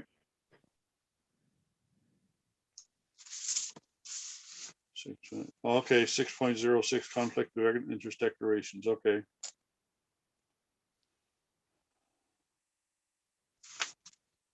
Okay. And that's changed in the new one, but I'll find it eventually. Okay. It's not in the new one, Mr. Chair. Yeah, That's the okay, point. Yeah, okay. we just removed it. So it has already been removed. Okay. Right. Okay, that's done. 6.9 is the notice of motion. Through the chair, no, that was, sorry, that was my mistake. It was information reports. I wasn't quite sure what that was. I was trying to just understand that. Okay. An information report is prepared for the information of council and usually presented at committee of the whole. I wasn't clear what an information report is. Sorry, Carrie, I should have asked you that beforehand, but. No, that's okay. Councillor Kitras had raised this, and I don't really know why, because we've always had information reports, and there was some confusion. I think some municipalities do information packages with some correspondence and that sort of thing. They send out information packages, and there was some confusion with him as to what an information package was versus an information report. So I don't care if it's in here because it's what we do. So it could easily come out and it doesn't really add any value. Sorry, Carrie, if I could, through the chair, if I could just ask Carrie, so what is an information report now? Like because normally if Councillor Kitras would be talking about is what's called, like you say, a council information package, which is items not on the agenda. So it's items that council needs to be aware of, but they're not on the agenda. So yeah, and we don't have information packages. Because we're small, we don't really, those items are brought forward by staff through reports. So the information reports are exactly what this says. It's basically just a definition where it's prepared for the information of council. Okay, through the chair, I'll review kind of your current agenda and just provide further comment, just so I'm clear on it. So that was I just needed clarity. Thank you, Councillor. And okay, Andy. Thank you, Debbie, just for clarification. So we'll bring reports on For example, updates on the COVID status, what facilities are open or closed that we've been using as information that don't require council's recommendation or any status. It's just more of us bringing you up to date on various larger projects or issues that are coming forward to staff continue to work on. Thank you. And that's technically then a staff report. I would probably then move that to 6.A and put it as C rather than having a separate header. It's a staff report, right? One's for recommendation, one's for information. Correct. Just a thought, just my suggestion. I would put it as C as 6.8. Leave it in, that's fine, 6.8, but I would put it as C. Chair, I think, and then what we do is, and we do this at the county, then anything, even if there's no requirement of no decision or anything for council to do, we'd still then, if it was a staff report for information purposes, we'd still receive it for information and get it moved and seconded and then received for information. So that kind of ties a bow around that item, right?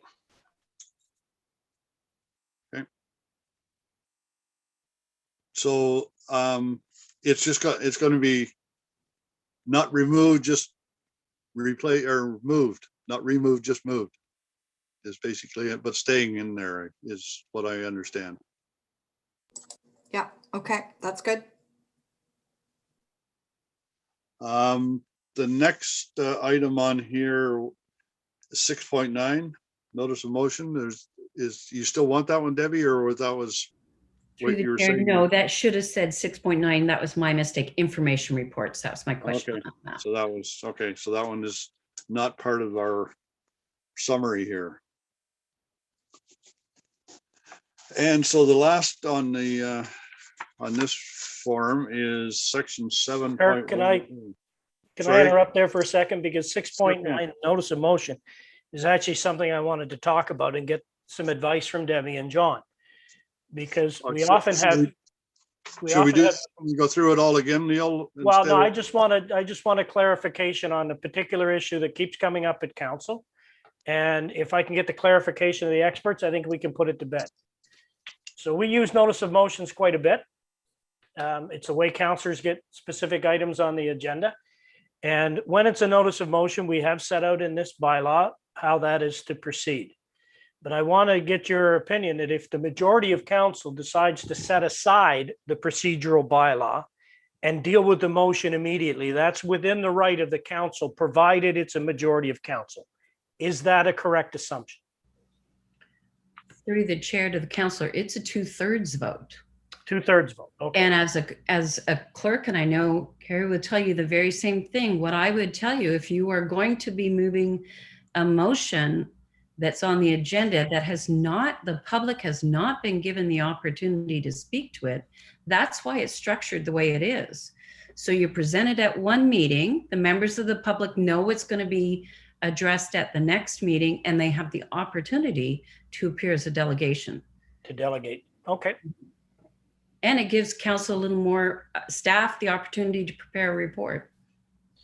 Well, now hang on a notice of motion. Staff don't prepare reports. That's a councillor who's put in the notice of motion. You're correct. I just saw you've got 6.10D. Got it. Right. So then can I get clarification from you? And I appreciate your thoughts on that.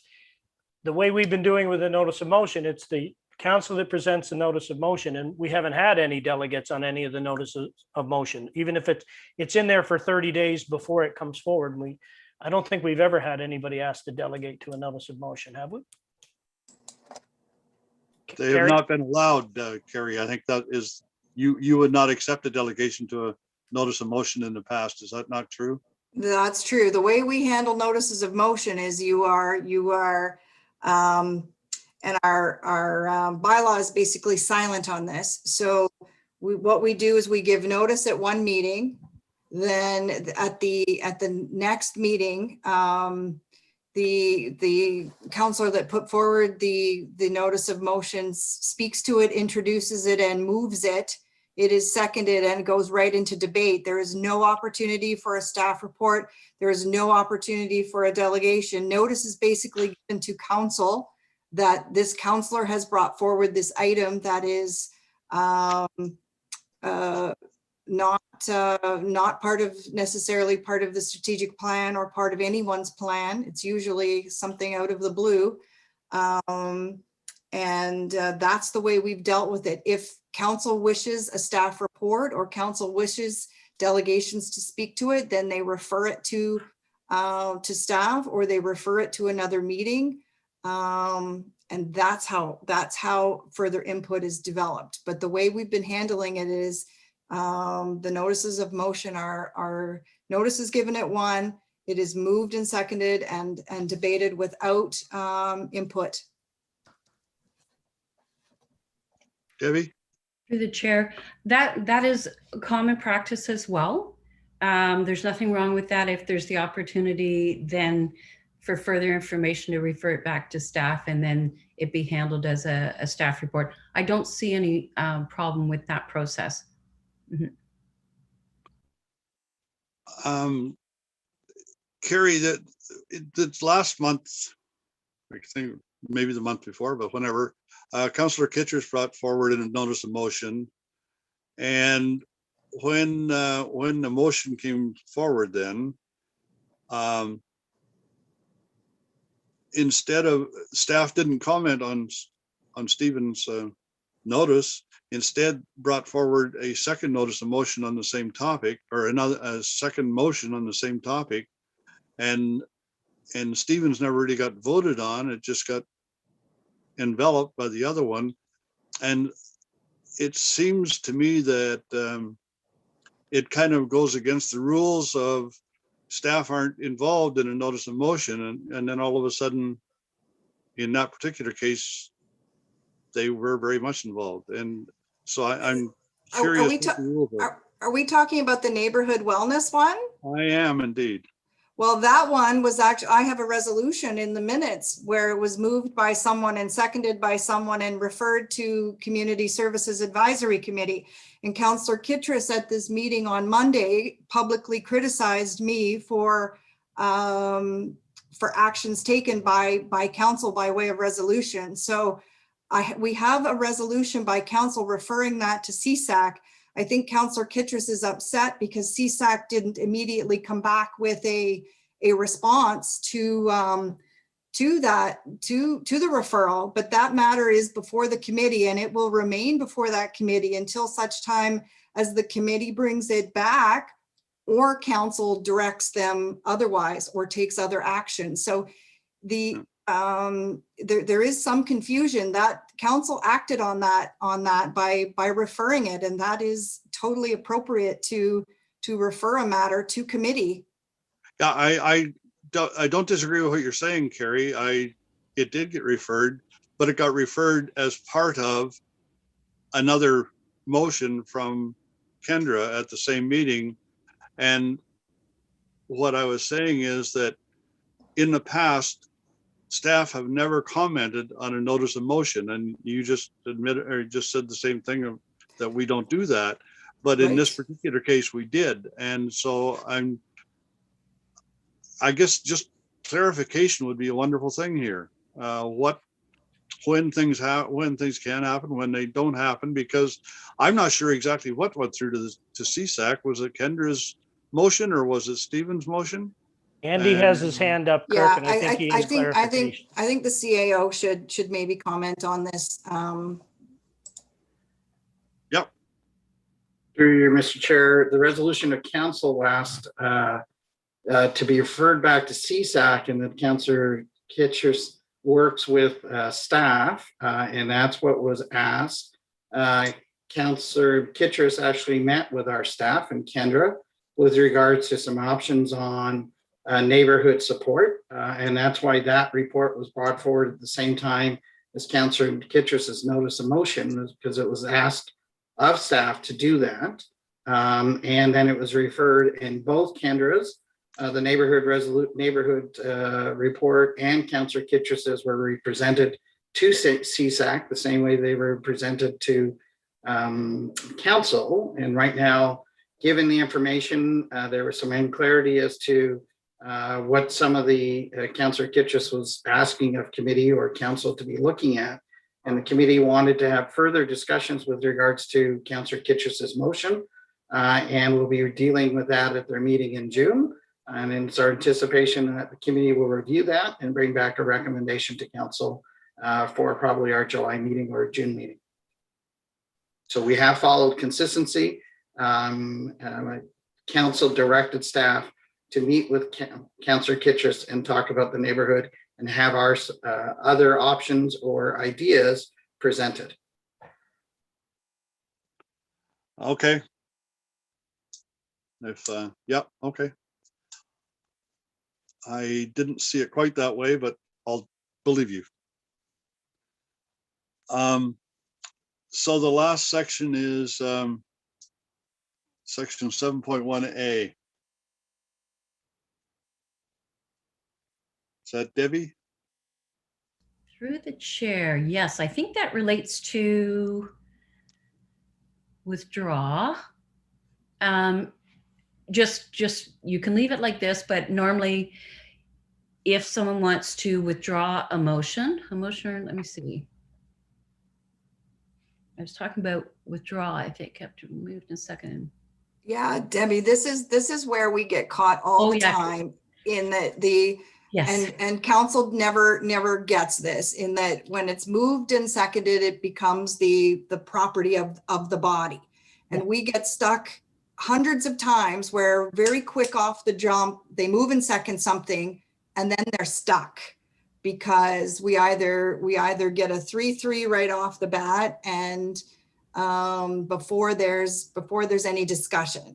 So what we did is sort of bend the rules a wee bit and allow council to backtrack when they have perhaps rushed into something by getting a resolution on the table before any discussion has taken place, so that it can be basically walked back, so that we don't find ourselves in a situation where we have something defeated and it very simply could have been fixed or put forward differently, and then we get a defeated motion, or so that's kind of the rationale for this. I know it's That's not okay. right. If it allows the business to go through easily and effectively, then leave it in. Mm-hmm. Yeah, I think that's the rationale for it anyways, is that we've found ourselves in a bit of a pickle, and this allows us to get out of that pickle. Personally, I didn't really understand what it meant either, but now that you've explained it, Carrie, if it gets us around that, I would be more than happy to include it in the new procedure. Neil or Kelly, any comments? I'm okay with the way it's worded. Yep, Carrie explained it well. I'm happy with it. Good. Okay, end of part 1. And it's 3 o'clock, which was the scheduled end of the meeting. I don't know what John and Debbie have planned for today, if you're sticking around longer or how you want to handle this. Mr. Chair, I'm available if you want to continue on and try to finish this off. I can stick around, no problem. And Debbie, I'm only good for an hour, so that's I'm Through the chair, I'm fine for that. okay. So we'll go back to the beginning and go Andy through. has his hand up, Kirk. Sorry, Perhaps Andy, we go should ahead. confer with staff. Mr. Chair, just I do have a 3:30 with a developer in our engineering team that I would have to remove from the meeting at 3:30. What is the consensus? Do you want to continue on, Neil, or should we have another meeting between now and the? I can go till 3:30. Let's carry on till 3:30 anyway then. And what is it we're going to do next? Let's get that clarified and let's get at it. Well, I think starting at Article 1 and going through kind of on a point by point, picking up comments as we go through. I think is the intent, but that was kind of my intent when I thought it was going to be what we were going to do today, period. But we started a little differently, but that's fine. So is everybody else in agreement with that? Yeah, I'm okay with it. I think we've gone through everything, but I can go now. We can take this other cut Yeah. through it for sure. Yep, I'm good. Okay. I just had to get back to where we start.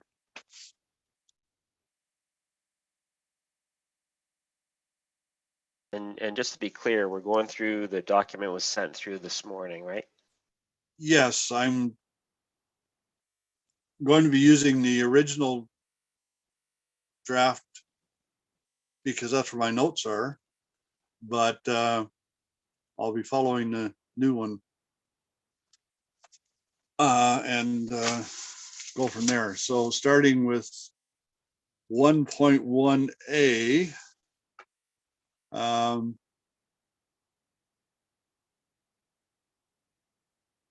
the only thing that's changed there is taking out the bracketed referred to as a procedure by law. And so if anybody has any comments anywhere coming down through here, I'm just kind of going through where I've written down comments from one person or another over the process that we've gone through here.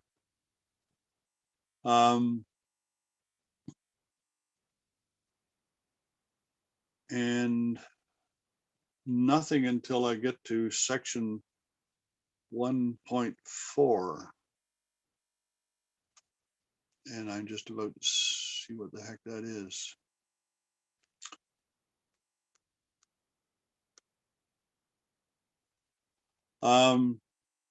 Okay, the Councillor McCrae sent a long suggested replacement for 1.4, and I don't know if you recall that, Carrie.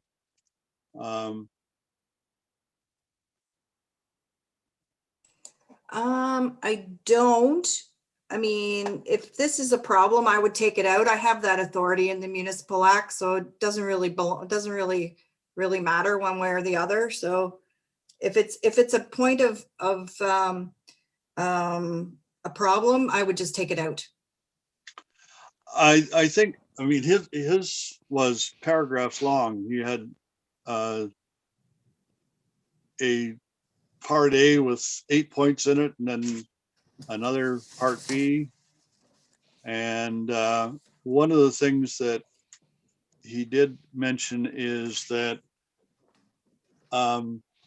any amendments or changes that you make should be documented and passed on to council so that we see what you have changed. Oh, that was part of Mr. Gerard's comments. Okay. And to be perfectly honest with you, these are not corrections or changes. These would be typos or a bylaw misnumbering or something of a very minor nature. If you're going to, if I'm going to make significant changes, then it is my responsibility to bring that forward. The giving of the notice and all that stuff, I simply wouldn't make the correction if you put me through that that type of notification process. We would just leave them as they are. It did not seem very reasonable to go through that process. But what I'm talking about, these are typographical mistakes that would be corrected. They would not be changing paragraphs or once the minutes are adopted, it's my responsibility to maintain that as the record of the meeting. It's Okay. and again, if this section is contentious, then take it out. I mean, I have that authority by virtue of my position. So it's not an issue here.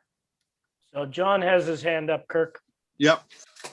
Yeah, Mr. Chair, I actually I disagree with Carrie, and I know I've been telling you not to put things in here. I think this is very important. I think you need to have this in here to make it clear that the clerk has this authority as the record keeper. And I don't disagree with Carrie that the Municipal Act allows her to do this. This is just making it absolutely clear. My only suggestion is, instead of using the word amend, it's the fifth word there. Instead of using the word amend, which carries with it, council or committee amend, maybe we just put the word revise or modify, just a different word to give a different connotation. But you see, it does talk about technical, typographical or administrative errors or omissions for housekeeping. I think it's very clear what it's intended to do. Very minor things, just to make sure that the record is correct and there's no misunderstanding or anyone's misled. I think it really should be kept in there. Okay. I had one other question come in on this one that I written down here. Does this include the editing of the video when we're streaming stuff? Because there has been a little bit of video editing, and we're not sure how legal that is as far as complete minutes and stuff. Well, the live streaming or the recording is not the official record of the meeting. And any editing was done in order to protect the municipality and to, no, we don't, as a rule, edit. And it is not the official record of the municipality. The minutes are the official record. John, you're okay with that? Yes, I'm okay with that. And it's not uncommon for a municipality to try to shorten it down to edit things that aren't when there's not discussion. Like for instance, if council, you'll see it on some places, they'll leave a 3-hour blank when they've gone into close. Some councils will edit that down and just say there was a closed session. And I think Carrie's right. It's not the official record. It's something that is of assistance to someone who may want to do their due diligence or find out what happened, but it's not the official record. And so I'm in concurrence with her comments. Okay.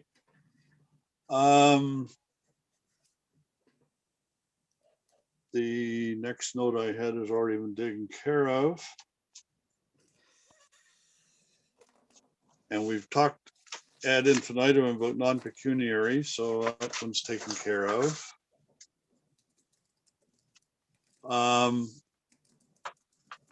Under definitions, vice chair, and it may have already been changed. I'm just about to see what it says in the new one.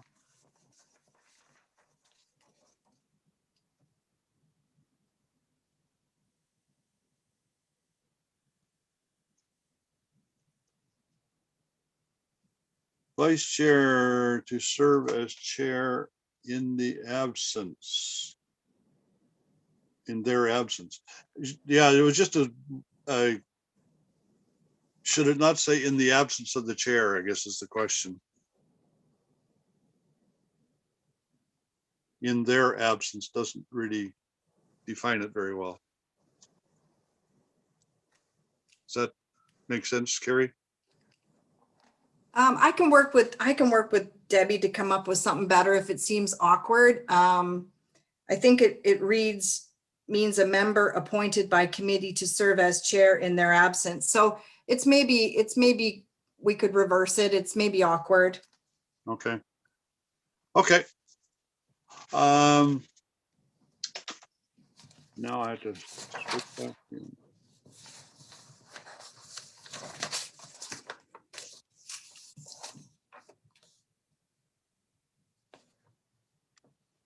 The next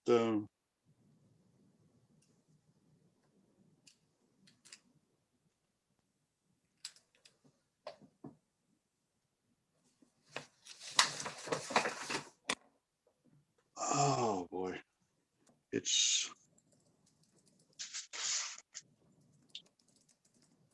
1:32, 1:33. Oh, damn. Sorry, I just trying to get this stuff straightened out here. And when I was all organized with one set of notes, cross-referencing with another one is difficult.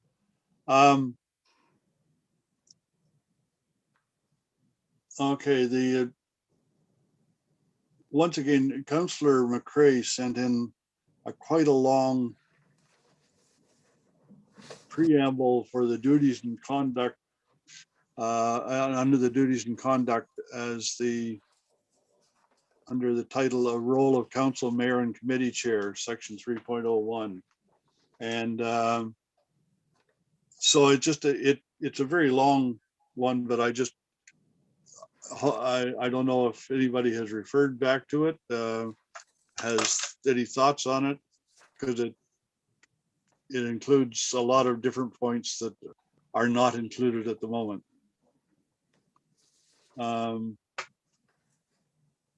And I think Kirk, if I'm not mistaken, he included the roles as outlined in the Municipal Act.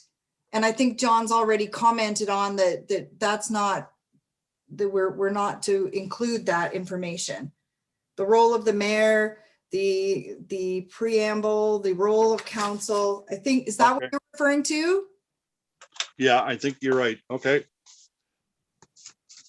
So.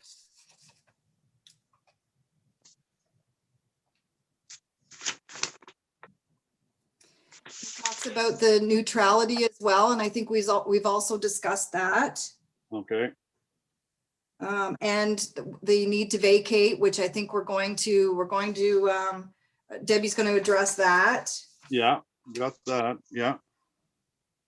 Uh, And so we still have the appointment to committees and boards, and there's a disagreement on that one. So, well, and I think if it will give you some comfort, I think what we will do is we are doing a review of the terms of reference for the new council. And I think having gone through this process, I think we need to do something there, and we can have something ready for the next term of council to consider. We can definitely do that. The problem being is with the divide on council, we are never going to get anything through right now.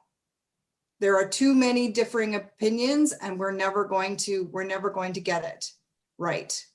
yeah, I think Carrie, as long as there is fair and equitable assignment to township committees, number one, I think it's going to help your divide on council, but number two, that's really all we need, is just, that should be the go-to position. And if somebody wants to change that go-to position when they come in as a mayor and make a change, it has to be a conscious change. If it's written in the procedure by law or somewhere that the go-to is fair and equitable distribution of the role, then that, to me, kind of solves the problem. And he has his hand up. Yeah, I see him. Thank you, Mr. Chair. I think I spoke to this in the past, as long as I've been CAO here for the last 9 years, as well as prior to that. I can speak to the fact that this has not just been an issue with regards to the last council from a couple of councillors or this council. It has been the will of the mayor to appoint the council members to the various committees that we appoint to. And that was approved by a majority of council every term that we've had that or any changes. So it is the majority of council that have supported that direction. So it's not, I want it very clear that this is not something that's changed with this term of council or the last term of council. It's been in place for many, many terms of council. And that has been how it's always happened. And so that we're not suggesting or have deviated from those procedures. That is how it has always been done in my time frame here. And the previous councils, it's only brought up because of certain voices wanting to be discussing it. But I do know that even in the previous terms of council, to points where other council members that were not appointed to committees that they felt they wanted to be on were not satisfied with the process. But that is the process that is currently happening. And to Carrie's point, I think that's something that I noted at our last meeting, that I think that's something for the new council in the new term of council to review and decide on how they want to be appointing their advisory committees and committees, as well as their council appointees. If I might just follow up on that, I'm referring back to my, because I've been here actually about the same length of time as you, I guess, but you, not since you've been CAO. The previous, or the first two councils I was on, the discussion happened during the orientation. And I know, you know, thinking back to the very first one, it was discussion. Staff kind of told us what the different committees were. I chose planning, not economic development, but Sean wanted planning, and so I took economic development. But we discussed it. It was not a thing where I ended up getting an email saying this is what you're on, and that's the difference, I think, Andy. And when we, I know that in the second term I was here, Councillor Van Leeuwen, I don't know what he was on originally, but he also wanted to be added to economic development. Well, we did that. That was fine because it was fair.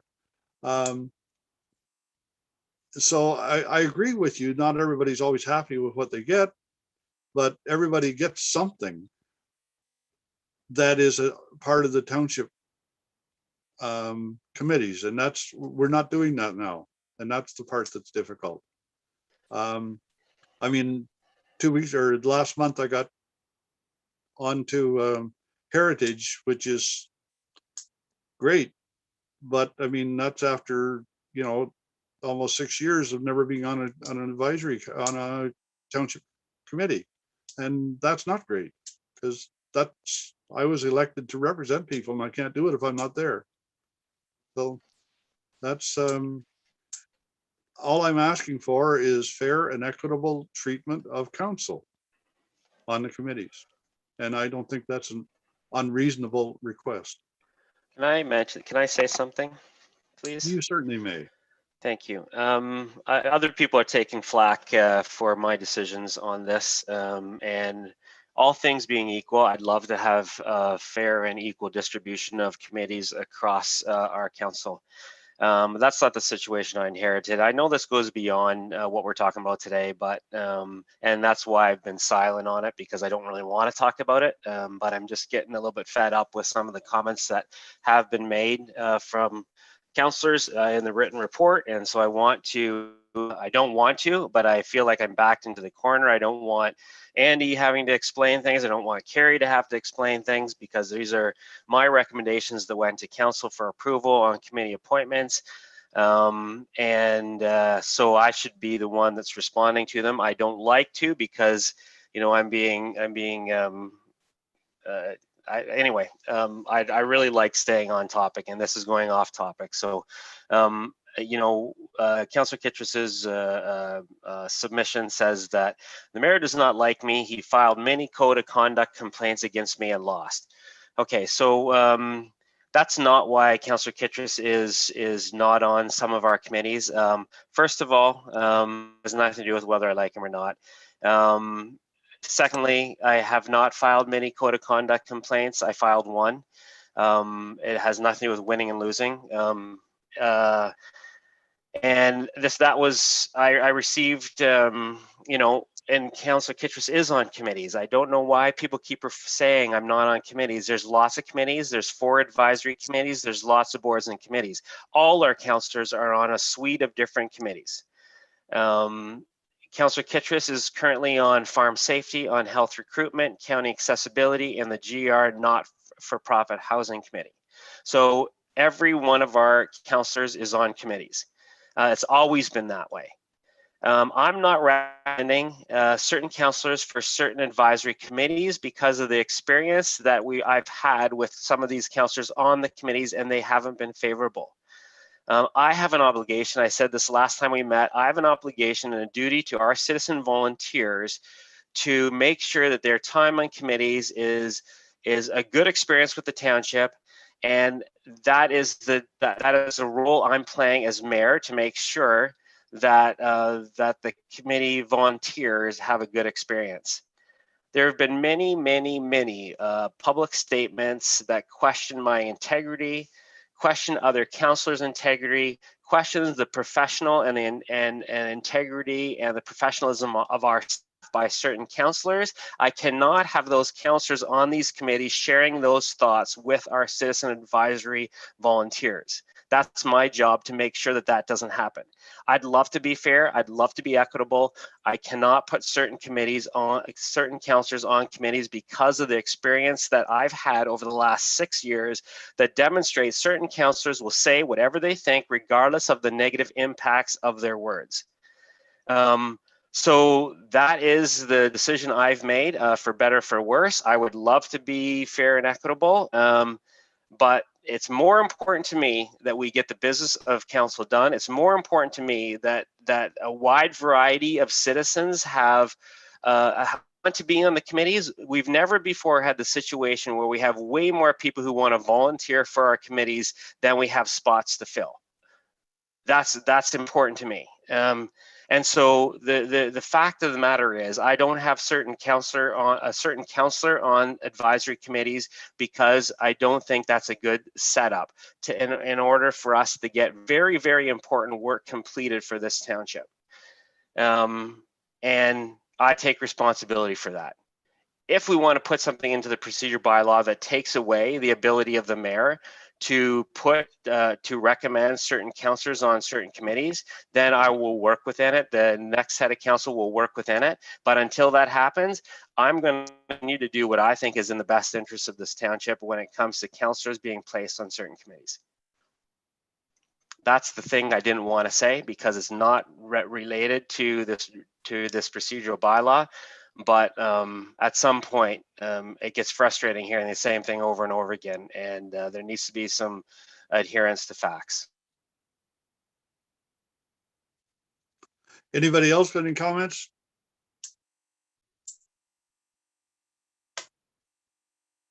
Okay. It's 3:30 or 3:29. Do we want to stop there and go pick it up again at a later date?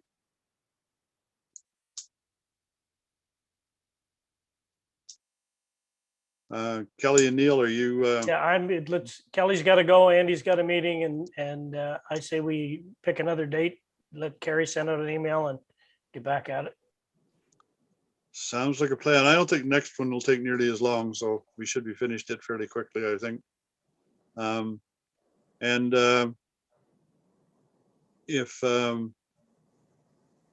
If we're going to have another, I mean, I don't mind going through it like this, but I think it takes a little longer when I'm working from 2 or 3 different documents.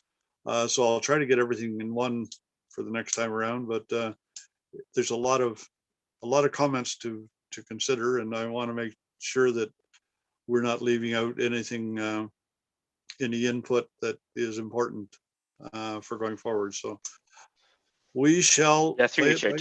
Sorry, if I could just make a comment, Chair. I really have nothing. I'll just respond to whatever else. Like I've gone through every single word of every single response. I've gone through everything that we've changed. Yep. I have nothing else to add. In my mind, we've gone through everything. So I'll just be responding to whatever other comments come up. I have nothing else to say about this draft. I like it the way it is. So yeah. I'm just letting you know now. I have not a whole lot to add to the comments that have been made. Yeah, and I haven't seen any comments left undone. I know Carrie did a good summary for us, and I'm happy with the work that our consultants have done, and I'm ready to move on. Carrie has her hand up. Yeah. Yes, Carrie. I'm wondering if it might not be prudent then for Debbie and I to work on getting the work that the consultant is to do, and we have a few spelling mistakes and things to fix and a few other little tweaks to make. I'm wondering if it wouldn't be prudent for me maybe to work with Debbie to get a revised document that then we can kind of pitch as the result of these 2 meetings and input from the consultants. Trust that they have they've reviewed it. Debbie had indicated she will go back and look at those comments and raise anything. So maybe we could pare it down and do some of that work for the committee, so that we don't have to go section by section. We can trust that the consultant has reviewed the sections. And I can work with Debbie to come up with a revised document in the time frame that still meets our goals, to get it posted on CW Connect, as well as in preparation for that June 14th public meeting. Does Okay. that sound fair? Yeah, I think that's a good move forward. And if, do you have any idea what kind of time frame you're looking at, Terry? Well, I'd have to talk to Debbie because we've got a lot of work to do in a short period of time. But I think with just the 2 of us kind of taking today, which was huge, we've made huge progress today. Going back and I'll go back through the comments again. I knew them well and go back through them again, make sure we haven't missed anything, and take what we've talked about today and hammer out a revised document that we could review one last time before or we can present it at June the 14th. And but I think we're really close. I think we're really close if we trust the consultants to do some of the fine details from here forward. Yeah, I think we're pretty close. I would like to see another draft before we take it forward to council. That's all. I think it maybe not need a meeting, just to see a draft and see if there's any comments to pass on. Okay, we could certainly do that if we work to get a revised document. We can maybe post it at the same time we circulate it to committee members, and there's still lots of time for tweaking and changing it. Sounds like a plan. Okay. Neil? I'm good with that. You're okay with that? Kelly's good? John and Debbie, you're both okay with that as well? Perfect. Well, have a wonderful Wednesday afternoon, folks. We'll talk Thanks, to you next time. Thanks, Yeah, everyone. bye-bye. Thanks, everyone. Thanks, John and Debbie. Thank you, guys. Bye now.